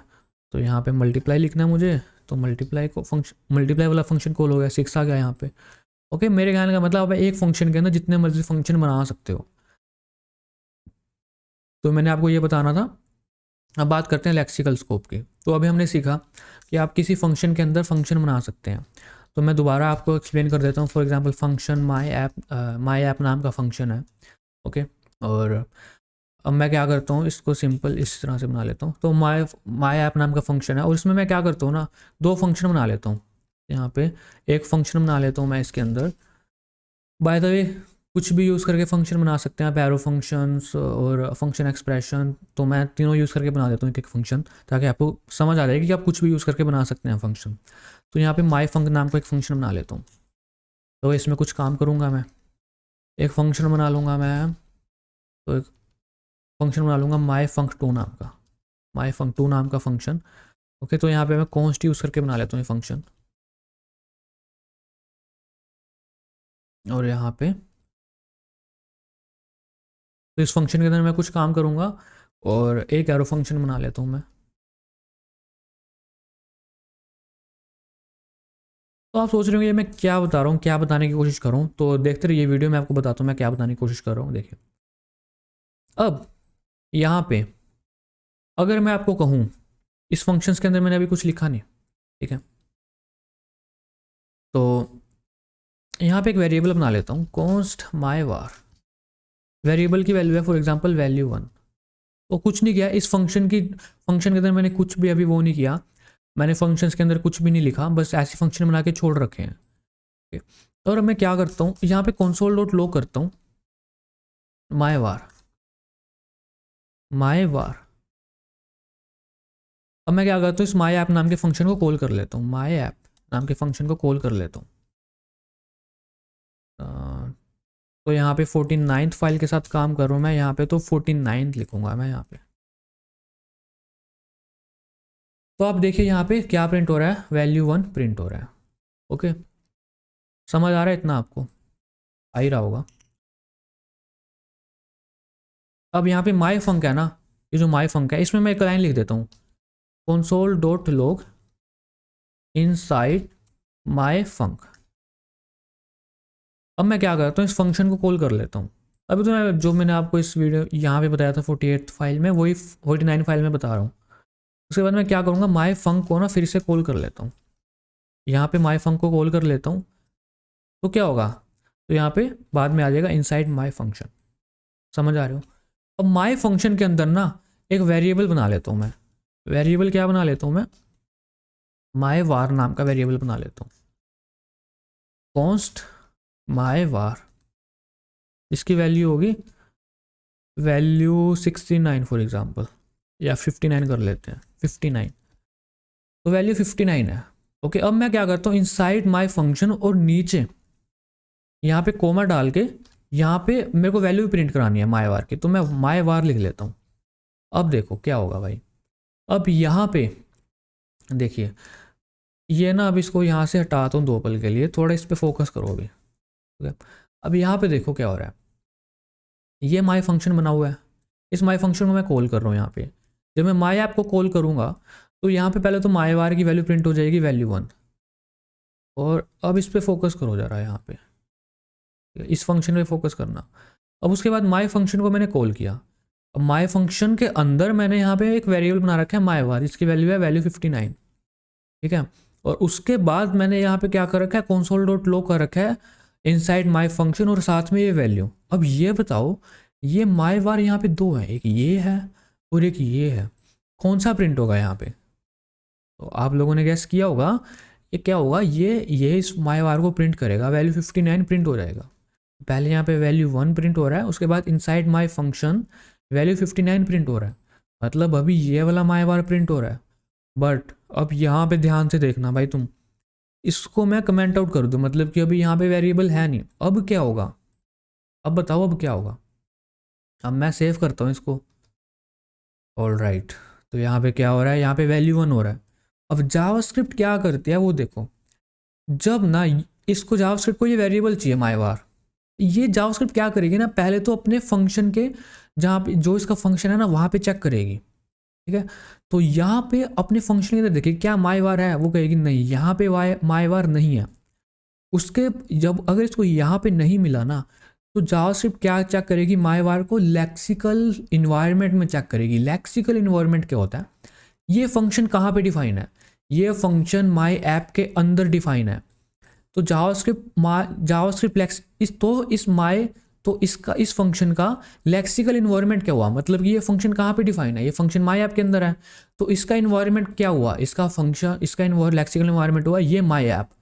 तो जो जावास्क्रिप्ट क्या करेगी, माई वार को इस माई ऐप में देखेगी, क्या माई ऐप में है माई वार, हाँ है, तो उसको प्रिंट कर देगी यहाँ पे। समझ पा रहे हो? ओके, तो यहाँ पे आपको इतना समझ आ गया ये काम हो कैसे रहा है, समझ पा रहे हो? ओके, अब यहाँ पे क्या करते हैं, यहाँ पे ना इस माई वार को हटाता हूँ यहाँ से, इसको मैं यहाँ से भी हटाता हूँ, इसको यहाँ से भी हटाता हूँ, इसको यहाँ लिखता हूँ अब मैं, ठीक है। अब देखना क्या होगा, देखिए अभी भी क्या हो रहा है, वैल्यू 1 हो रहा है और यहाँ पे इनसाइड माई फंक्शन वैल्यू 1 हो रहा है। अब इसको समझते हैं वो कैसे रहा है, ध्यान से समझना। देखिए मैंने माई ऐप को कॉल किया, माई ऐप कॉल हुआ, तो यहाँ पे फंक्शन बना पड़ा है, वो तो चलो बना पड़ा है, अभी उसको छेड़ना नहीं। उसके बाद यहाँ पे देख रहा है भाई, यहाँ पे माई वार को प्रिंट करना है, तो जावास्क्रिप्ट क्या करेगी, सबसे पहले देखेगी कि क्या माई ऐप के अंदर माई वार है, वो देखेगी नहीं माई ऐप के अंदर तो माई वार नहीं है, तो वो लेक्सिकल इन्वायरमेंट में चेक करेंगे, मतलब ये फंक्शन कहाँ पे है, ये फंक्शन इस पूरे ग्लोबल स्कोप में है, मतलब कि पूरी फाइल में है, ये फंक्शन भी तो कहीं पे आना, ये पूरा फंक्शन कहाँ पे है, ये पूरा फंक्शन ग्लोबल फाइल में है, ग्लोबल स्कोप में है, तो ये ग्लोबल स्कोप में चेक करेगा, अच्छा ये चीज़ यहाँ पे है, अच्छा माई वार यहाँ पे है, तो उसको उसने प्रिंट कर दिया। ओके, अब माई फंक्शन की बारी आएगी। माई फंक्शन में हमने क्या किया, कंसोल डॉट लॉग कर रखा है इनसाइड माई फंक्शन और माई वार। जावास्क्रिप्ट क्या करेगी, माई वार को पहले माई फंक्शन में चेक करेगी, नहीं है, फिर उसके बाद क्या करेगी, लेक्सिकल इन्वायरमेंट में चेक करेगी, मतलब ये फंक्शन कहाँ पे बना रखा है हमने, ये फंक्शन बना रखा है माई ऐप के अंदर, अब माई ऐप के अंदर है क्या ये माई वार, नहीं है, फिर जावास्क्रिप्ट क्या करेगी, इसके लेक्सिकल इन्वायरमेंट में चेक करेगी, मतलब कि माई ऐप कहाँ पे डिफाइन है, इस ग्लोबल फाइल में, इस ग्लोबल स्कोप में है, ठीक है, तो ग्लोबल एनवायरनमेंट में, तो यहाँ पे इसको मिलेगा वैल्यू 1 माई वार मिलेगा, तो इसने यहाँ पे प्रिंट कर दिया। तो जावास्क्रिप्ट कुछ इस तरह से काम करते हैं, इसको बोलते हैं लेक्सिकल स्कोप चेनिंग, लेक्सिकल इन्वायरमेंट चेनिंग, कुछ इस तरह से बोल देते हैं, बट आपको समझ आ गया हो कैसे रहा है ये काम। ओके, फॉर एग्जाम्पल ये जो काम है ना, मैं क्या करता हूँ, एक नया फंक्शन बना लेता हूँ, इसी के अंदर एक नया फंक्शन बना लेता हूँ, कॉन्स्ट माई फंक्श टू, एक नया फंक्शन बना लिया मैंने, और इसके अंदर मैं क्या कर रहा हूँ, हटा के इसको यहाँ पे कर रहा हूँ, और माई फंक्शन के अंदर मैं क्या कर रहा हूँ, माई फंक्शन 2 को कॉल कर रहा हूँ। तो ये देखिए, तो डिफिकल्ट लग सकता है जो बिल्कुल नए हैं प्रोग्रामिंग में, बट कोई बात नहीं, देखिए मैं आपको समझा दूंगा। अब यहाँ पे क्या हो रहा है, देखिए यहाँ पे सबसे पहले यहाँ यहाँ जहाँ पे फंक्शन कॉल करते हैं ना, वहाँ से देखना स्टार्ट करते हैं, यहाँ पे फंक्शन कॉल हो रहा है, ठीक है, माई ऐप, तो ये माई ऐप फंक्शन कॉल है, तो माई ऐप में एक फंक्शन बना रखा है मैंने, ये तो फंक्शन बना पड़ा है, इसकी तो कोई बात नहीं, इसको बाद में देखेंगे, जब तक इस फंक्शन को कॉल नहीं करते ना, तब तक इस फंक्शन को उठाना नहीं हमने। उसके बाद क्या हो रहा है, कंसोल डॉट लॉग माई वार, तो माई वार प्रिंट करना है, तो माई वार यहाँ से प्रिंट हो जाएगा, यहाँ नहीं मिला उसको, माई ऐप में नहीं मिला, यहाँ से उठा के इसने वैल्यू 1 प्रिंट कर दी, तो माई फंक्शन कॉल कर रहे हैं हम, माई फंक्शन कॉल कर रहे हैं हम, ठीक है, चलो अब देखेंगे उठा के माई फंक्शन के अंदर क्या है, माई फंक्शन देखेंगे, उसके अंदर देखेंगे भाई ये एक फंक्शन बना पड़ा है, तो फंक्शन बना पड़ा है, चलो बना पड़ा है, इसको उठा के नहीं देखना जब तक इस फंक्शन को हम कॉल नहीं करते हैं।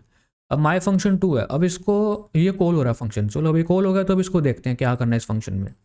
इस फंक्शन में हमने करना क्या, इस फंक्शन में हमने प्रिंट करना है माई वार को, और ये क्या करेगा, माई वार देखेगा, माई फंक्शन 2 में माई वार है, नहीं है, उसके बाद यहाँ पे नहीं है, तो देखेगा लेक्सिकल इन्वायरमेंट में, मतलब माई फंक्शन 2 कहाँ पे बना पड़ा है, जब हमने फंक्शन लिखा कहाँ पे लिखा है फंक्शन, किसके अंदर लिखा है, माई फंक्शन 2 के अंदर लिखा है इसको, तो यहाँ पे देखेगा, तो माई फंक्शन में भी नहीं है भाई ये, तो फिर देखेगा क्या ये फंक्शन कहाँ पे लिखा पड़ा है, माई फंक्शन कहाँ पे है, माई ऐप में है, माई ऐप में भी नहीं है माई वार, तो अब माई यहाँ पे भी नहीं है, उसके बाद यहाँ पे भी नहीं है, तो ये माई ऐप कहाँ पे है, ये माई ऐप इस ग्लोबल में है, मतलब कि इस फाइल में यहाँ पे मिल जाएगा इसको माई वार, तो यहाँ से प्रिंट करके दे देगा मुझे, तो इसको बोलते हैं लेक्सिकल स्कोप। आई होप आपको समझ आ गया होगा लेक्सिकल स्कोप क्या है, तो मैंने काफ़ी ज़्यादा एम्फोसिस किया इस लेक्सिकल स्कोप पे।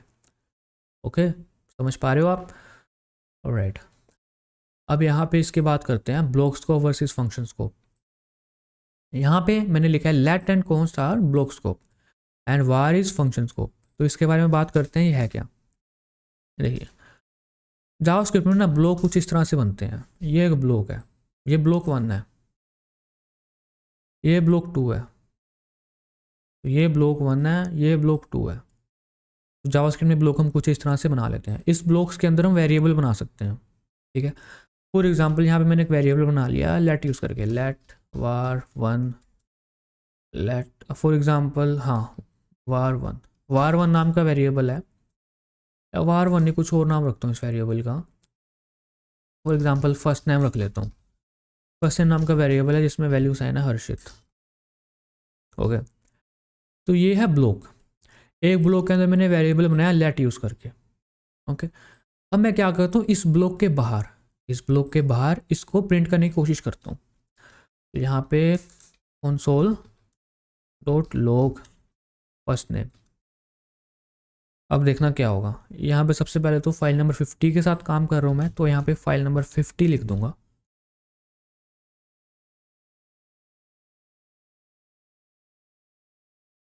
तो यहाँ पे एरर आ गया। एरर क्या आ रहा है, uncaught reference error, first name is not defined. ऐसा क्यों हो रहा है, इसका आंसर आपको इस लाइन में मिलेगा। Let and const are block scope, मतलब लेट, अगर किसी ब्लॉक में, दोबारा सुनना इस लाइन को ध्यान से, अगर किसी ब्लॉक में लेट एंड कॉन्स्ट है, आप लेट एंड कॉन्स्ट को उसी ब्लॉक में एक्सेस कर सकते हो, उस ब्लॉक के बाहर एक्सेस नहीं कर सकते। दोबारा सुनना, अगर आपने किसी ब्लॉक में लेट या कॉन्स्ट को, लेट एंड कॉन्स्ट यूज़ करके वेरिएबल बनाया है, तो आप उन वेरिएबल्स को सिर्फ और सिर्फ उसी ब्लॉक के अंदर एक्सेस कर सकते हो, उस ब्लॉक के बाहर एक्सेस नहीं कर सकते। समझ पा रहे हो, मतलब अगर मैं इसको ऐसे करता, यहाँ से हटा के इसी ब्लॉक में एक्सेस करता तो एक्सेस हो जाता है। अगर मैं पहले की तरह कर दूँ तो ये एक्सेस नहीं हो पाएगा। ओके, तो इतना तो आपको क्लियर हो गया। और ये जो ब्लॉक है ना, ये ब्लॉक हो गया, ये ब्लॉक हो गया, ये अलग अलग दो ब्लॉक है। मतलब आप सेम यहाँ पे फर्स्ट नेम नाम का वेरिएबल बना सकते हैं कुछ इस तरह से। ओके, इसकी वैल्यू कुछ और रख सकते हैं, फॉर एग्जांपल मोहित रख दी।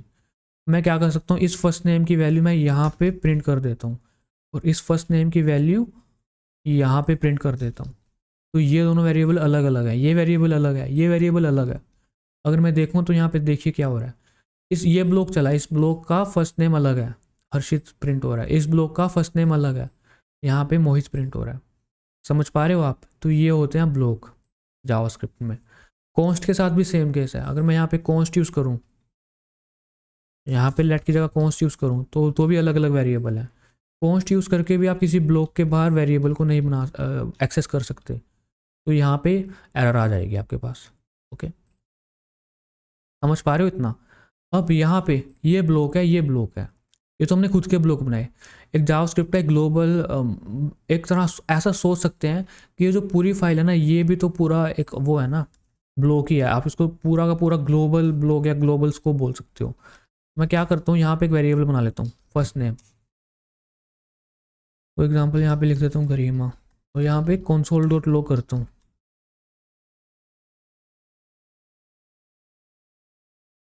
यहाँ पे गरिमा अलग है, मतलब ये ब्लॉक अलग है, ये ब्लॉक अलग है, और पूरी फाइल है उसका वो अलग है, वो ब्लॉक अलग है। तो इस तरह से आप कर सकते हैं। समझ पा रहे हो आप कैसे हमने कोड को थोड़ा सेपरेट कर लिया। अब ये बात हमने की, अब मैं क्या करता हूँ, दो ब्लॉक हटा देता हूँ यहाँ से समझने के लिए। अब एक ही ब्लॉक पे रहते हैं। अब यहाँ पे एक ब्लॉक है, उस ब्लॉक में मैंने एक वेरिएबल बनाया फर्स्ट नेम। अब मैं उसको इसके बाहर एक्सेस नहीं कर सकता। आपने अभी तक ये सीखा ना, सीखा अभी तक आपने। मैं क्या करता हूँ ना, वही लिख देता हूँ दोबारा। अब मैं ये काम ना कॉन्स्ट वार यूज़ करके करता हूँ, वार। ओके, वार यूज़ करके ये काम कर रहा हूँ मैं। और वार के केस में ऐसा होगा भाई, वार के केस में हम इसको बाहर एक्सेस कर सकते हैं। वार के केस में ये हर्षित यहाँ पे प्रिंट हो जाएगा। अब वार है ना जो, वो है फंक्शन स्कोप।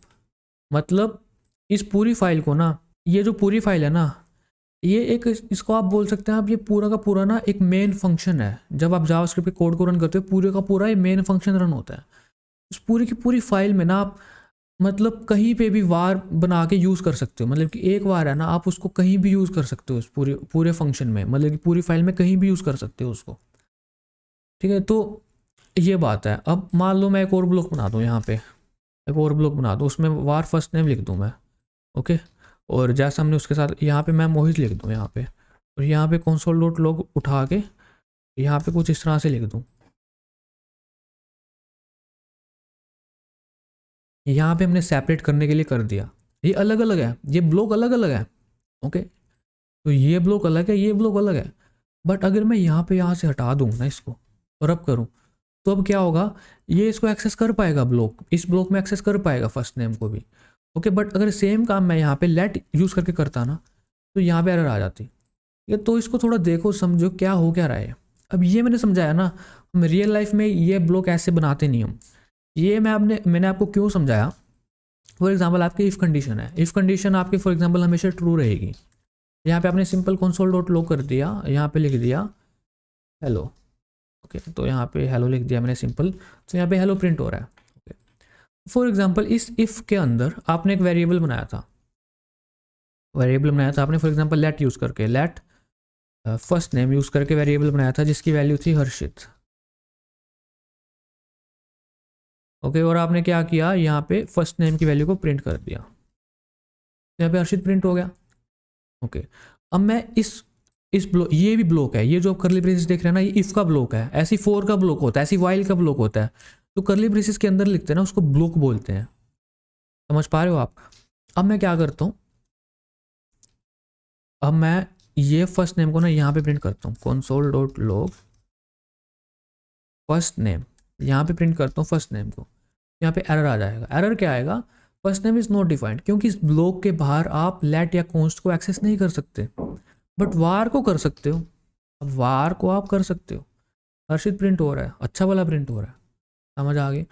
अब ना इस बात पे दोबारा चर्चा करते हैं, let and const are block scope, var is function scope. जितना समझाया मुझे पता है आपको, जितना मैंने समझाया आपको, अगर आप बिल्कुल नहीं है तो आपको 60% समझ आया होगा, बट उतना भी बहुत है अगर आपको इतना समझ आया। मैं एक फंक्शन बना लेता हूँ, फंक्शन माई ऐप नाम का फंक्शन बना लिया मैंने। और इस फंक्शन के अंदर ना मैं क्या करता हूँ, यहाँ पे इफ़ कंडीशन लिख लेता हूँ। फॉर एग्जांपल 2-3 इफ़ कंडीशन है मेरे पास, और यहाँ पे मैं क्या करता हूँ, ये जो कोड है ना, ये उठा के यहाँ पे पेस्ट कर देता हूँ। ओके ओके, तो यहाँ पे क्या किया, कंसोल डॉट लॉग मैंने किया फर्स्ट नेम। अपना मैं क्या करता हूँ, इस फंक्शन को कॉल करता हूँ। फंक्शन यहाँ पे लेट यूज़ कर लेता हूँ, पहले मैं लेट यूज़ करता हूँ और इस फंक्शन को कॉल कर लेता हूँ यहाँ पे माई ऐप। तो यहाँ पे क्या हो रहा है देखिए, यहाँ पे एरर आ रही है, और यहाँ पे एरर आ रही है, वो देख लेते हैं क्यों आ रही है। पहले माई ऐप को मैंने कॉल किया, तो यहाँ पे देखा भाई इफ़ कंडीशन है, इफ़ कंडीशन की जो कंडीशन थी ट्रू हो गई, मतलब कि फला ब्लॉक ये चलेगा ही हमेशा। यहाँ पे हमने देखा भाई लेट फर्स्ट नेम नाम का वेरिएबल है हर्षित, तो यहाँ पे हर्षित ठीक है। उसके बाद जावास्क्रिप्ट ने, उसके बाद हमने क्या किया, यहाँ पे console dot log first name किया इस माई ऐप में फर्स्ट नेम है, माई ऐप में फर्स्ट नेम नहीं है। तो अगर माई ऐप में फर्स्ट नेम नहीं है तो वो नहीं हो रहा प्रिंट। ओके, मतलब आप ये जो वेरिएबल बनाया ना आपने इस ब्लॉक के अंदर, आप लेट वाला आप इसके बाहर एक्सेस नहीं कर सकते, यहाँ पे एक्सेस नहीं होगा। अब यहाँ पे ना कुछ लोग वो कंफ्यूज हो जाएंगे यहाँ पे, उसमें जो मैंने आपको ये समझाया था लेक्सिकल स्कोप में। लेक्सिकल स्कोप में क्या होता है, जब अगर हमें कोई वेरिएबल नहीं मिला, लेक्सिकल स्कोप में देखते हैं, मतलब ये जो वेरिएबल है, ये फर्स्ट नेम नाम का वेरिएबल अगर हमें यहाँ पे नहीं मिला तो हम इसके लेक्सिकल इन्वायरमेंट में देखेंगे, मतलब जहाँ पे ये फंक्शन बना हुआ है वहाँ पे देखेंगे, तो वहाँ पे भी नहीं है, तो इसीलिए यहाँ पे एरर आ रही है। अगर यहाँ पे बाहर कोई फर्स्ट नेम नाम का फंक्शन होता, let first name for example यहाँ पे मैं गरिमा लिख लेता हूँ, तो यहाँ पे एक्सेस हो जाता है लेक्सिकल, जो मैंने इस कंसेप्ट के तहत ये एक्सेस हो जाता है यहाँ पे, बट यहाँ पे ऐसा कुछ नहीं है। ओके, अब यहाँ पे एक चीज़ सोचने वाली है, अगर मैं यहाँ पे वार यूज़ करता ना, ये जो मैंने वार बना दिया ना यहाँ पे इसके अंदर, अब ये वार को आप इस पूरे फंक्शन में कहीं पे भी एक्सेस कर सकते हैं, यहाँ पे भी एक्सेस कर सकते हैं। इसलिए मैंने लिखा था वार इज फंक्शन स्कोप, मतलब यहाँ पे एक्सेस कर सकते हैं इसको, जितनी मर्जी इफ कंडीशन लिख लो, आप फॉर लूप लिख लो, फॉर एग्जांपल एक और इफ कंडीशन लिख ली मैंने, उसके अंदर भी एक्सेस कर सकते हो इसको। फॉर एग्जांपल यहाँ पे मैं कंसोल डॉट लॉग कर देता हूँ, कंसोल डॉट लॉग यहाँ पे कर देता हूँ फर्स्ट नेम, तो यहाँ पे फर्स्ट नेम यहाँ भी प्रिंट हो गया, मतलब कि ये वार को आप इस पूरे फंक्शन में कहीं भी यूज़ कर सकते हो, और लेट और कॉन्स्ट को आप बस इस एक ही ब्लॉक में यूज़ कर सकते हो। इसलिए लोग ज़्यादा लेट एंड कॉन्स्ट प्रेफर करते हैं एज़ कम्पेयर टू वार। ठीक है, आई होप आपको ये समझ आ चुका होगा। अब हम बात करेंगे डिफ़ॉल्ट पैरामीटर्स के बारे में। तो ये होते क्या हैं, इसको समझते हैं। सबसे पहले एक काम करता हूँ, मैं एक फ़ंक्शन बना लेता हूँ, सिंपल फंक्शन बना लेता हूँ ऐड टू नाम का, जो क्या लेगा, ये 2 नंबर लेगा, for example A comma B, और आउटपुट में क्या देगा, दोनों का सम। काफ़ी सिंपल फंक्शन है, और मुझे करना है इस फंक्शन को कॉल करना है। तो यहाँ पे मैं जो भी इसका आंसर आएगा मैं इस वेरिएबल में स्टोर कर लूँगा, और इस फंक्शन को मैं कॉल करता हूँ ऐड टू नाम का फंक्शन, और इसमें पास कर देता हूँ फॉर एग्जांपल 4,5। उसके बाद मैं कंसोल डॉट लॉग कर देता हूँ आंसर अंश को। ओके, तो अब देखते हैं क्या होगा। यहाँ पे 9 आ रहा है, बिल्कुल सही है, बट मुझे करना क्या है, मुझे फॉर एग्जांपल मैं यहाँ पे 5 पास नहीं करता, मैं एक ही नंबर पास कर रहा हूँ। तो यहाँ पे ए की वैल्यू क्या हो जाएगी, 4 हो जाएगी, और बी मैंने कुछ नहीं पास किया तो अनडिफाइंड हो जाएगा। वो अनडिफाइंड हो गया तो यहाँ पे एन आ रहा है भाई। हम चाहते हैं अगर मैं यहाँ पे बी पास ना करूँ, मतलब कि सेकंड आर्गूमेंट ना पास करूँ, तो वो बाय डिफ़ॉल्ट 1 हो जाए। तो ऐसा कैसे कर सकते हैं, देखिए ऐसा हम पहले ऐसे करते थे, यस 2015 से पहले हम क्या कर लेते थे, इफ़ टाइप ऑफ बी, अगर जो बी का टाइप है वो अनडिफाइंड है, अगर बी अनडिफाइंड है तो हम बी की वैल्यू सेट कर देते थे 1। तो पहले हम कुछ इस तरह से करते थे, इससे क्या होगा, अब एरर नहीं आएगी, अब बी अनडिफाइंड नहीं होगा, बी की वैल्यू बाय डिफ़ॉल्ट 1 हो जाएगी। ठीक है, तो क्या होगा, 4 + 1 5 हो जाएगा। यहाँ पे देखिए 5 हो गया। ओके, अगर आप बाय डिफ़ॉल्ट बी की वैल्यू 0 चाहते हैं तो बाय डिफ़ॉल्ट बी की वैल्यू 0 होगी, मतलब ऐड टू नंबर्स। अगर आप 4 पास करेंगे तो सिर्फ 4 पास करेंगे 4 आएगा। अगर यहाँ पे अगर आप 5 भी पास कर देंगे तो बी अनडिफाइंड नहीं है, तो बी की वैल्यू यही है। अगर बी अनडिफाइंड नहीं है तो ये कंडीशन फॉल्स हो जाएगी। फॉल्स हो जाएगी तो बी की वैल्यू 0 सेट नहीं होगी, बी की वैल्यू यही रहेगी। तो यहाँ पे 4 + 5 9 हो जाएगा। पहले कुछ इस तरह से हैंडल करते थे हम अनडिफाइंड को। अगर हम अब हमारे पास डिफ़ॉल्ट पैरामीटर्स आ चुके हैं, तो बहुत आसान है, बहुत आसान काम कर दिया हमारे लिए जावास्क्रिप्ट ने। देखिए हमें करना क्या है, ये इफ़ कंडीशन लिखने की ज़रूरत ही नहीं है, डायरेक्ट आप यहाँ लिख दीजिए जो आपने डिफ़ॉल्ट वैल्यू पास करनी है। For example b = 0। इससे क्या होगा, इससे ये होगा, फॉर एग्जांपल आपने यहाँ पे सिर्फ 4 पास किया तो a क्या हो गया, 4 हो गया। अब b आपने कुछ नहीं पास किया ना, b यहाँ पे बाय डिफ़ॉल्ट 0 वैल्यू उठा लेगा, और यहाँ पे a + b 4 ही मेरे पास आउटपुट आ जाएगा। ओके, फॉर एग्जाम्पल अगर मैं दोनों नंबर पास करूँ 4,8, तो भी b यहाँ पे 0 नहीं होगा, डिफ़ॉल्ट b की वैल्यू सेट हो जाएगी 8। तो यहाँ पे क्या होगा, 12 हो जाएगा यहाँ पे। ओके, 12 हो गया। तो ये था डिफ़ॉल्ट पैरामीटर्स। आप डिफ़ॉल्ट पैरामीटर्स को कुछ इस तरह से यूज़ कर सकते हैं। आई होप आपको समझ आ चुका होगा। तो काफ़ी सिंपल है डिफ़ॉल्ट पैरामीटर्स। तो पहले आप, अगर आप कहीं पे कोड देखें ये वाला, तो कंफ्यूज नहीं होना, तो इसलिए मैंने आपको ये भी बताया और ये भी बताया। काफ़ी सिंपल था। अब रेस्ट पैरामीटर्स के बारे में बात करते हैं। ओके, अब फॉर एग्जांपल ना हमने कुछ ऐसा फंक्शन बनाना है, for example add numbers. Okay, तो पहले ना मैं आपको रेस्ट पैरामीटर के बारे में बता दूं, फिर वो एग्जांपल जो मैं बता रहा हूँ ना वो फंक्शन बनाएंगे, फिर आपको और अच्छे से समझ आएगा। मैं क्या करता हूँ, फंक्शन बना लेता हूँ, फंक्शन का नाम रख लेता हूँ for example my funk. Okay, जिसमें फॉर एग्जांपल तीन क्या होंगे, 3 पैरामीटर लिख दिया मैंने, और सिंपल क्या लिख दिया, कंसोल डॉट लॉग कर दिया मैंने, एक ए लिख दिया। फॉर एग्जांपल यहाँ पे ये वाली स्ट्रिंग यूज़ कर लेता हूँ, ए इज़, यहाँ पे ए की वैल्यू प्रिंट हो जाएगी, इस हिसाब से बी की वैल्यू प्रिंट हो जाएगी और सी की वैल्यू प्रिंट हो जाएगी। तो यहाँ पे बी की वैल्यू प्रिंट हो जाएगी और इसी तरह से यहाँ पे सी की वैल्यू प्रिंट हो जाएगी। ओके, अब मैं क्या करता हूँ, माई फंक में क्या करता हूँ, पास कर देता हूँ कुछ वैल्यूज़, फॉर एग्जांपल 3,4,5। फिर क्या होगा, यहाँ पे 52 फाइल के साथ काम कर रहे हैं हम, तो यहाँ पे 52 लिख देता हूँ मैं।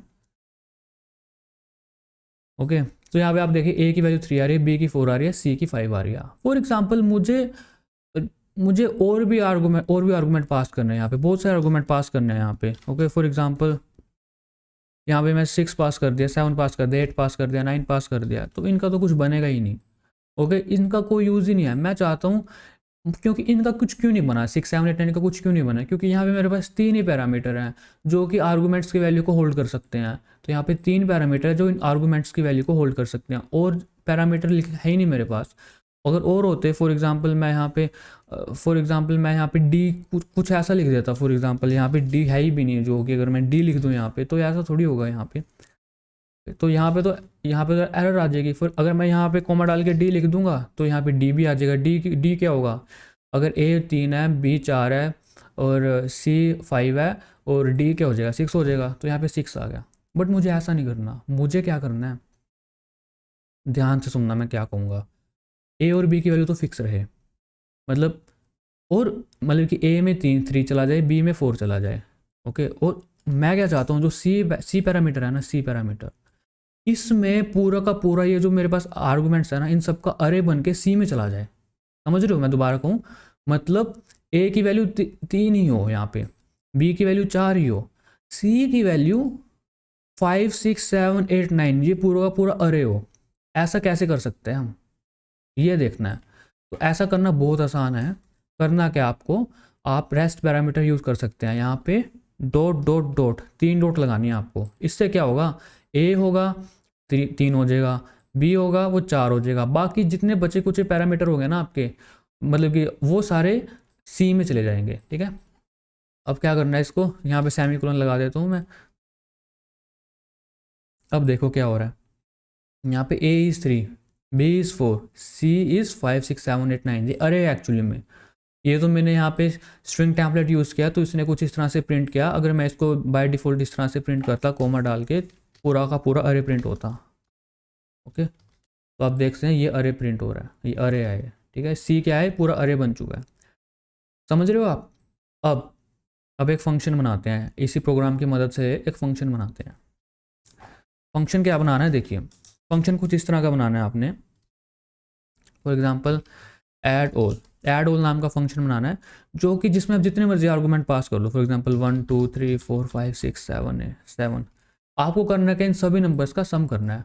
इट डजेंट मैटर आप कितने मर्जी, डजेंट मैटर कितने आर्गूमेंट है, आपको सारे आर्गूमेंट का सम करना है यहाँ पे। ओके, तो कैसे कर सकते हैं, इस वीडियो को पोस्ट कीजिए, ट्राई कीजिए। आई होप आपने ट्राई किया होगा। मैं फंक्शन बनाता हूँ ये वाला। तो फंक्शन का नाम है ऐड ऑल। तो यहाँ पे जितने भी होंगे मैं एज अ रेस्ट पैरामीटर ले लूँगा। फॉर एग्जांपल नंबर्स, यहाँ पे कुछ भी लिख सकते हैं आप, ये आपकी मर्जी है। उसके बाद मुझे करना क्या है, ये क्या होगा, ये अरे होगा। अगर आपको नहीं यकीन होता, मैं क्या करता हूँ, कंसोल डॉट लो जो नंबर्स होंगे उनको प्रिंट कर देता हूँ, और उसके बाद कंसोल डॉट लो जो टाइप ऑफ भी देख लेते हैं, टाइप ऑफ नंबर्स। तो अरे का टाइप हमेशा क्या आता है, अरे का टाइप हमेशा आता है ऑब्जेक्ट। तो अगर हमें ये चेक करना है कि अरे है या नहीं है, तो हम क्या कर सकते हैं, अरे डॉट इज़ अरे, और यहाँ पे पास कर सकते हैं नंबर्स। तो अगर ट्रू आ गया मतलब ये अरे है। मैं क्या करेंगे, इस फंक्शन को कॉल करके देखते हैं। ऐड ऑल नाम का फंक्शन है मेरा, और इसमें पास करता हूँ एक नंबर्स पास करता हूँ। For example 1 2 3 4 5। अब देखते हैं क्या है, तो ये क्या है, ये अरे है, और ये ट्रू भी बता रहा है कि हाँ भाई ये अरे है। अब मैं क्या करता हूँ, इस अरे में लूप चला सकता हूँ। लूप कैसे चला सकता हूँ वो देखते हैं। तो मुझे करना क्या है, लेट। अब लूप कैसे चलानी है वो देख, सॉरी फोर, लूप कैसे चलानी है, let number of numbers.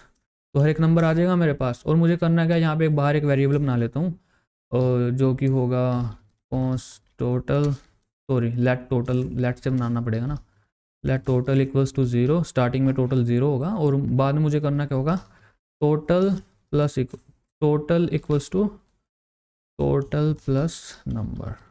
Okay, और बाद में मुझे रिटर्न कर देना है यहाँ पे टोटल। तो काफ़ी सिंपल फंक्शन है, आपको समझ आ गया होगा ये। तो टोटल होगा ना जो भी, तो कॉन्स्ट आंसर नाम के वेरिएबल में स्टोर कर लेता हूँ, और कंसोल डॉट लॉग कर लेता हूँ मैं आंसर।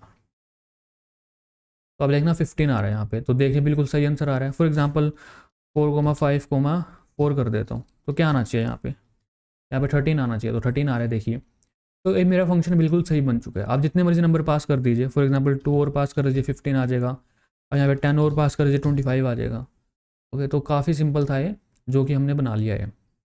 तो इसी तरह से यही है रेस्ट पैरामीटर्स। तो काफ़ी सिंपल है रेस्ट पैरामीटर। आई होप आपको ये समझ में आ चुका होगा कि रेस्ट पैरामीटर होता क्या है। ओके, तो ये हो गया, काफ़ी सिंपल था। अब बात करते हैं पैरामीटर डिस्ट्रक्चरिंग की। ओके, और ये हम कब यूज़ करते हैं, ये हम ऑब्जेक्ट के साथ ही यूज़ करते हैं, और रिएक्ट में तो बहुत ही ज़्यादा यूज़ करते हैं इसको।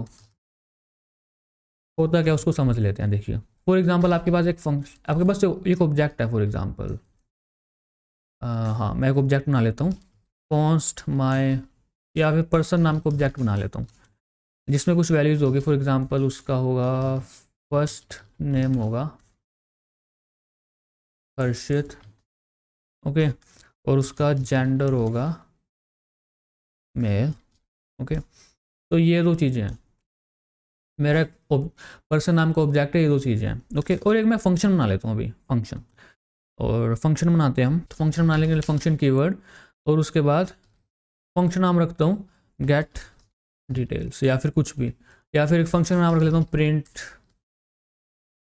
डिटेल्स, कुछ ऐसा फंक्शन। और ये फंक्शन एज ए इनपुट लेगा फॉर एग्जांपल कोई भी ऑब्जेक्ट, और मुझे कंसोल डॉट लॉग क्या करेगा, कंसोल डॉट लॉग उस ऑब्जेक्ट में से उसका फर्स्ट नेम मुझे प्रिंट करके दे देगा, और कंसोल डॉट लॉग और उस ऑब्जेक्ट में से मुझे उसका जेंडर प्रिंट करके दे देगा। ओके, तो ये होगा। अब मुझे करना क्या है, अब मैं सबसे पहले तो यहाँ पे फाइल नंबर 53 के साथ काम करना है मुझे, तो फाइल नंबर 53 डालता हूँ यहाँ पे। ओके, अब इसको सेव करता हूँ। अब मैं करता हूँ इस फंक्शन को कॉल करता हूँ और इसमें ये पर्सन नाम का ऑब्जेक्ट पास कर देता हूँ। तो कैसे पास करेंगे, प्रिंट डिटेल्स, और यहाँ पे मैं पास कर देता हूँ अपना पर्सन नाम का ऑब्जेक्ट। तो यहाँ पे हो गया, हर्षित आ रहा है, मेल आ रहा है। अगर फॉर एग्जांपल यहाँ पे आप कुछ ऐसा लिख दें जो कि है ही नहीं ऑब्जेक्ट में आपके, फॉर एग्जांपल यहाँ पे नहीं है कुछ, फॉर एग्जांपल एज नहीं है इसमें, इस पर्सन नाम के ऑब्जेक्ट में एज तो नहीं जो हम पास कर रहे हैं, तो यहाँ पे अनडिफाइंड आ जाएगा यहाँ पे। तो काफ़ी सिंपल है, आपको समझ आ गया होगा। ओके, अब ना ये जो काम हमने किया ना, इसको ये जो पैरामीटर, अगर हमें पता है कि हमारे यहाँ पे कुछ ऐसा आने वाला है जिसको हम डिस्ट्रक्चर कर सकते हैं, अगर हमें पता है कि हमें यहाँ पे इस फंक्शन में ऑब्जेक्ट आने वाला है, तो हम इसको यहीं पे डिस्ट्रक्चर कर सकते हैं। वो कैसे कर सकते हैं वो देखते हैं हम। देखिए यहाँ पे मैं इसको कमेंट आउट कर देता हूँ। देखिए अब हमने डिस्ट्रक्चरिंग तो पढ़ ली, अच्छे से पढ़ ली हमने डिस्ट्रक्चरिंग।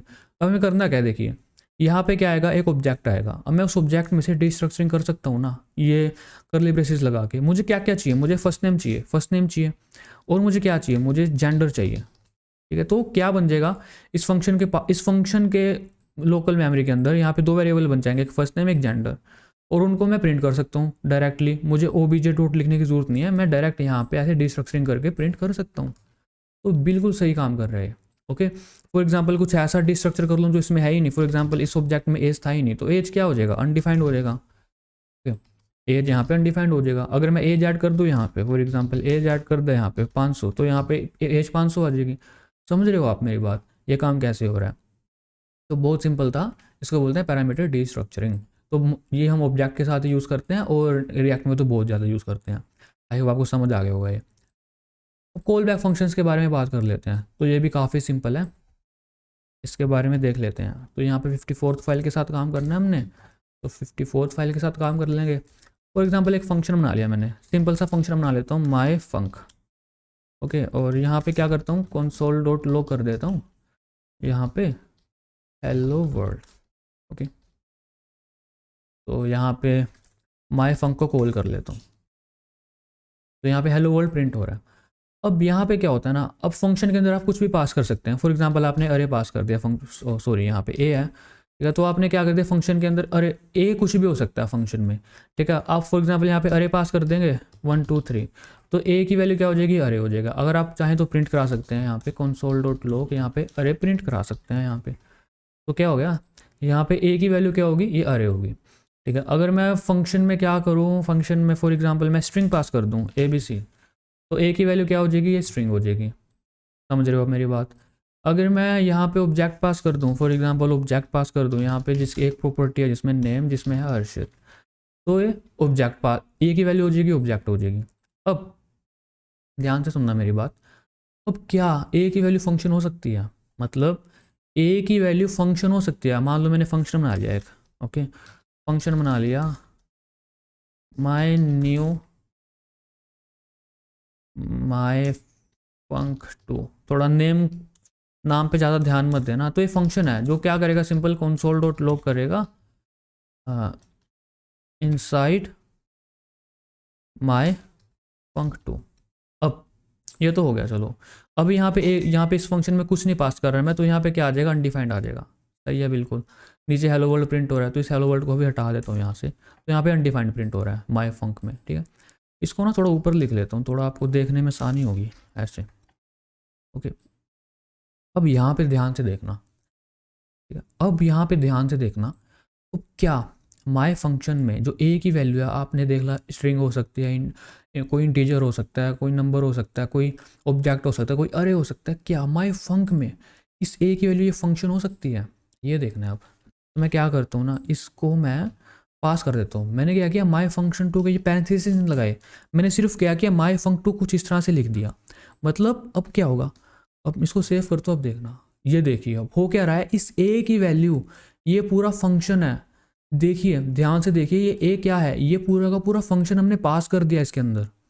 ओके, अब हम चाहें तो इस फंक्शन को कॉल कर सकते हैं, मतलब हम माई फंक में function as a input accept करके उसे कॉल कर सकते हैं, इसी को बोलते हैं कॉल बैक फंक्शन। ओके, और अब मैं क्या करूँगा, इसको क्या करूँगा, जो ए है ना, ए मिला मुझे, उसे कॉल कर दिया मैंने, उसे कॉल कर दिया मैंने, तो यहाँ पे क्या होगा, इनसाइड माई फंक टू, ये कॉल हो गया। समझ रहे हो आप मेरी बात, कि मैंने माई फंक में इनपुट को एक्सेप्ट एज अ इनपुट क्या एक्सेप्ट किया, फंक्शन एक्सेप्ट किया। ओके, और उसमें फंक्शन को कॉल कर दिया। और जब हम फंक्शन एक्सेप्ट करते हैं ना, तो एक कन्वेंशन है, तो हम यहाँ पे ना अपने पैरामीटर का नाम कॉल बैक रख लेते हैं। ओके, तो यहाँ पे आप इसका नाम कुछ भी रख सकते हैं, बट हम यहाँ पे कॉल बैक इसका नाम रख लेते हैं। तो इसका मतलब हमने कॉल बैक एक्सेप्ट किया, उसे कॉल कर दिया। मतलब अब क्या होगा, अब फॉर एग्जाम्पल आपने करना क्या था, माई फंक में पहले कुछ काम करना था अपना। फॉर एग्जाम्पल पहले अपना कंसोल डॉट लॉग करना था, hello there I am function and I can blah blah blah, कुछ भी, मतलब फंक्शन में आपने कुछ काम किया, उसके बाद कॉल बैक फंक्शन को कॉल कर दिया। तो ये होता है कॉल बैक फंक्शन। ये क्या होता है, call back function. I hope आपको समझ आ गया होगा कॉल बैक फंक्शन क्या होता है, बस इतना ही सिंपल है call back function.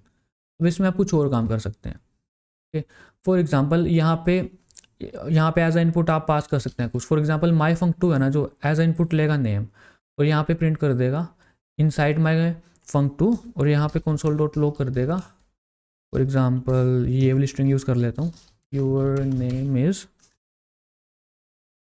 Name. Okay, तो ये हो गया।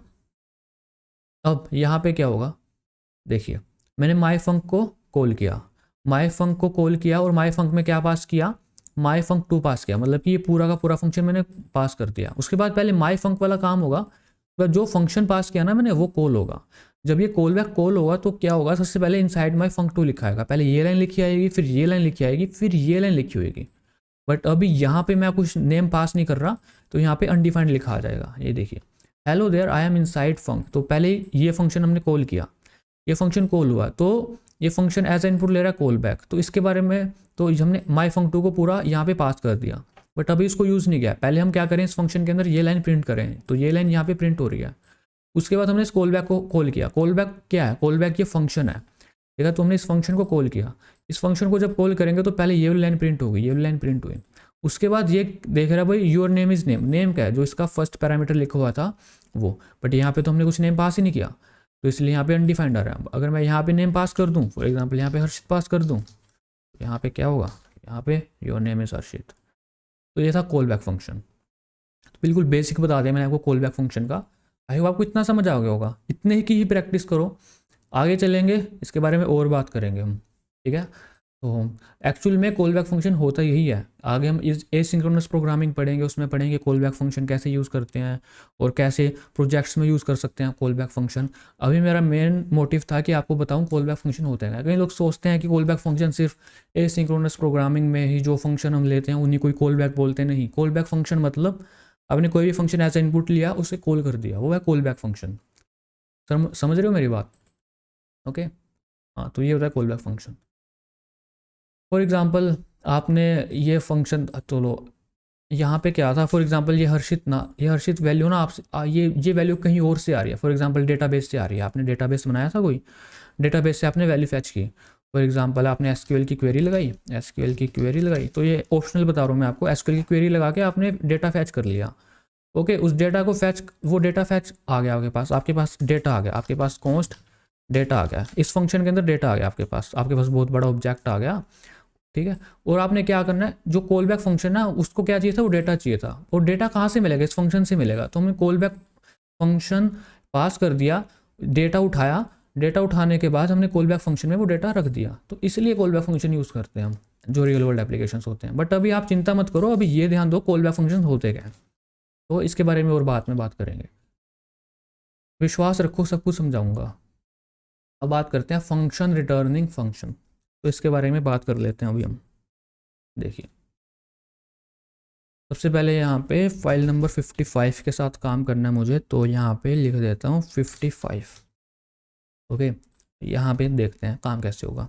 देखिए, सबसे पहले बिल्कुल स्टार्टिंग से स्टार्ट करने की आदत है मुझे। फॉर एग्जांपल एक फंक्शन बना लिया आपने, माई फंक, माई फंक। ओके, अब ये माई फंक ना, आपको पता है कोई भी फंक्शन कुछ भी रिटर्न कर सकता है। फॉर एग्जाम्पल ये फंक्शन रिटर्न कर देगा स्ट्रिंग रिटर्न कर देगा ए। ओके, रिटर्न कर दी इसने स्ट्रिंग ए। अब मैं क्या करता हूँ, कॉन्स्ट आंसर जो भी रिटर्न करेगा, और माई फंक्शन कॉल करके इसमें अंश में क्या आ जाएगा, जो भी रिटर्न करेगा, क्या रिटर्न करेगा, ए रिटर्न करेगा, तो ए आ गया यहाँ पे। तो यहाँ पे कंसोल डॉट लॉग अंश कर सकता हूँ मैं यहाँ पे। ओके, तो ए प्रिंट हो रहा है यहाँ पे, बिल्कुल सही बात है। आप यहाँ पे अरे रिटर्न कर सकते हैं फंक्शन के अंदर। फॉर एग्जांपल 1 2 3 अरे रिटर्न करेंगे तो यहाँ पे अरे आ गया। आप चाहें तो इस अरे के साथ आप कुछ भी कर सकते हैं, अंश में क्या है, एक अरे है। ओके, और यहाँ पे आप ऑब्जेक्ट रिटर्न कर सकते हैं। ऑब्जेक्ट कैसे रिटर्न करेंगे, फॉर एग्जांपल ऑब्जेक्ट में की वैल्यू पेयर है, नेम हर्षित, और यहाँ पे एज फॉर एग्जांपल 22 लिख लेते हैं चलो। तो यहाँ पे क्या हो गया, एज नेम हर्षित एज 22। तो यहाँ पे मेरे कहने का मतलब कुछ भी रिटर्न कर सकते हैं। फॉर एग्जांपल आपने कुछ नंबर रिटर्न कर दिया 1, तो 1 आ गया यहाँ पे। अब ध्यान से सुनना, क्या यहाँ पे मैन फंक्शन, क्या कोई दूसरा फंक्शन रिटर्न कर सकता है क्या, मतलब फंक्शन रिटर्न कर रहा है फंक्शन। समझाता हूँ मैं आपको, फंक्शन एक फंक्शन ही रिटर्न कर रहा है। मतलब आपने इस फंक्शन के अंदर एक फंक्शन बना दिया। फॉर एग्जांपल यहाँ पे एक फंक्शन बना दिया जिसका नाम था हेलो। ओके, और ये फंक्शन क्या करेगा, सिंपल कंसोल डॉट लॉग कर देगा हेलो वर्ल्ड, और यहाँ पे मैंने रिटर्न कर दिया हेलो। मतलब क्या ये फंक्शन, माई फंक नाम का फंक्शन, क्या इस हेलो फंक्शन को रिटर्न कर सकता है, बिल्कुल कर सकता है। अब जब मैं माई फंक को कॉल करूंगा, ये रिटर्न करेगा एक फंक्शन, और फंक्शन कहाँ पे स्टोर हो जाएगा, अंश में। मतलब कि अंश क्या बन गया, एक फंक्शन बन गया एक। समझ रहे हो, अगर मैं अंश को प्रिंट करूंगा तो आप देखना फंक्शन प्रिंट हो रहा है। अब मैं इस फंक्शन को कॉल भी तो कर सकता हूँ। तो मुझे करना क्या है, मुझे सिंपली इस अंश को अगर मैं कॉल कर दूँ तो क्या ये हेलो वर्ल्ड प्रिंट हो जाएगा।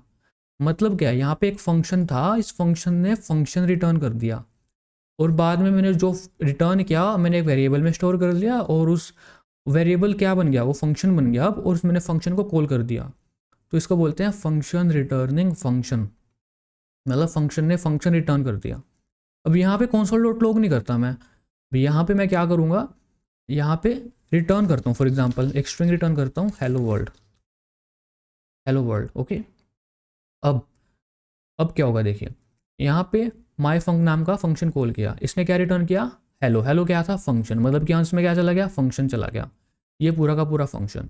ओके, और उसके बाद मैंने क्या किया, ये जो फंक्शन था हेलो फंक्शन, वो एक्चुअली बन चुका है अंश। अब मुझे करना है कि इस अंश नाम के फंक्शन को कॉल करना है। कॉल करूंगा तो यहाँ पे कुछ नहीं होगा क्योंकि ये रिटर्न कर रहा है, कुछ नहीं हुआ। बट जो रिटर्न कर रहा है मैं उसको डायरेक्टली प्रिंट भी कर सकता हूँ, किसी और वेरिएबल में स्टोर कर सकता हूँ। तो यहाँ पे मैं कंसोल डॉट लॉग करके इसको प्रिंट भी तो कर सकता हूँ ना मैं। तो यहाँ पे कंसोल डॉट लॉग प्रिंट कर दिया मैंने, तो यहाँ पे हेलो वर्ल्ड प्रिंट हो गया। अगर आप चाहें तो किसी और वेरिएबल में स्टोर कर सकते थे इसको, बट मैंने यहाँ पे डायरेक्टली प्रिंट कर दिया। तो यही होता है भाई फंक्शन रिटर्निंग फंक्शन।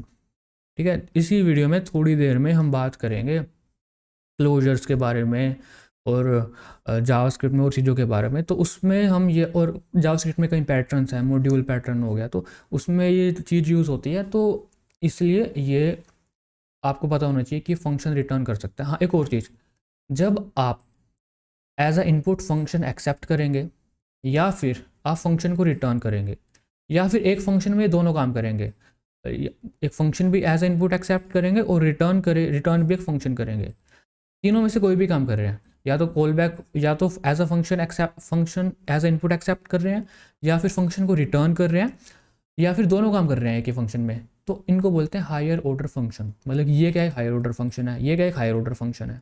समझ रहे हो, बस फैंसी नाम दे दिया हायर ऑर्डर फंक्शन।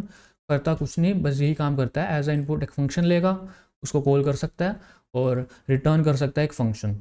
और जैसे मैंने यहाँ पे लिखा ना रिटर्न हेलो, आप डायरेक्टली कुछ ऐसा भी कर सकते थे। इसको मैं हटाता हूँ, आप कुछ ऐसा कर सकते थे।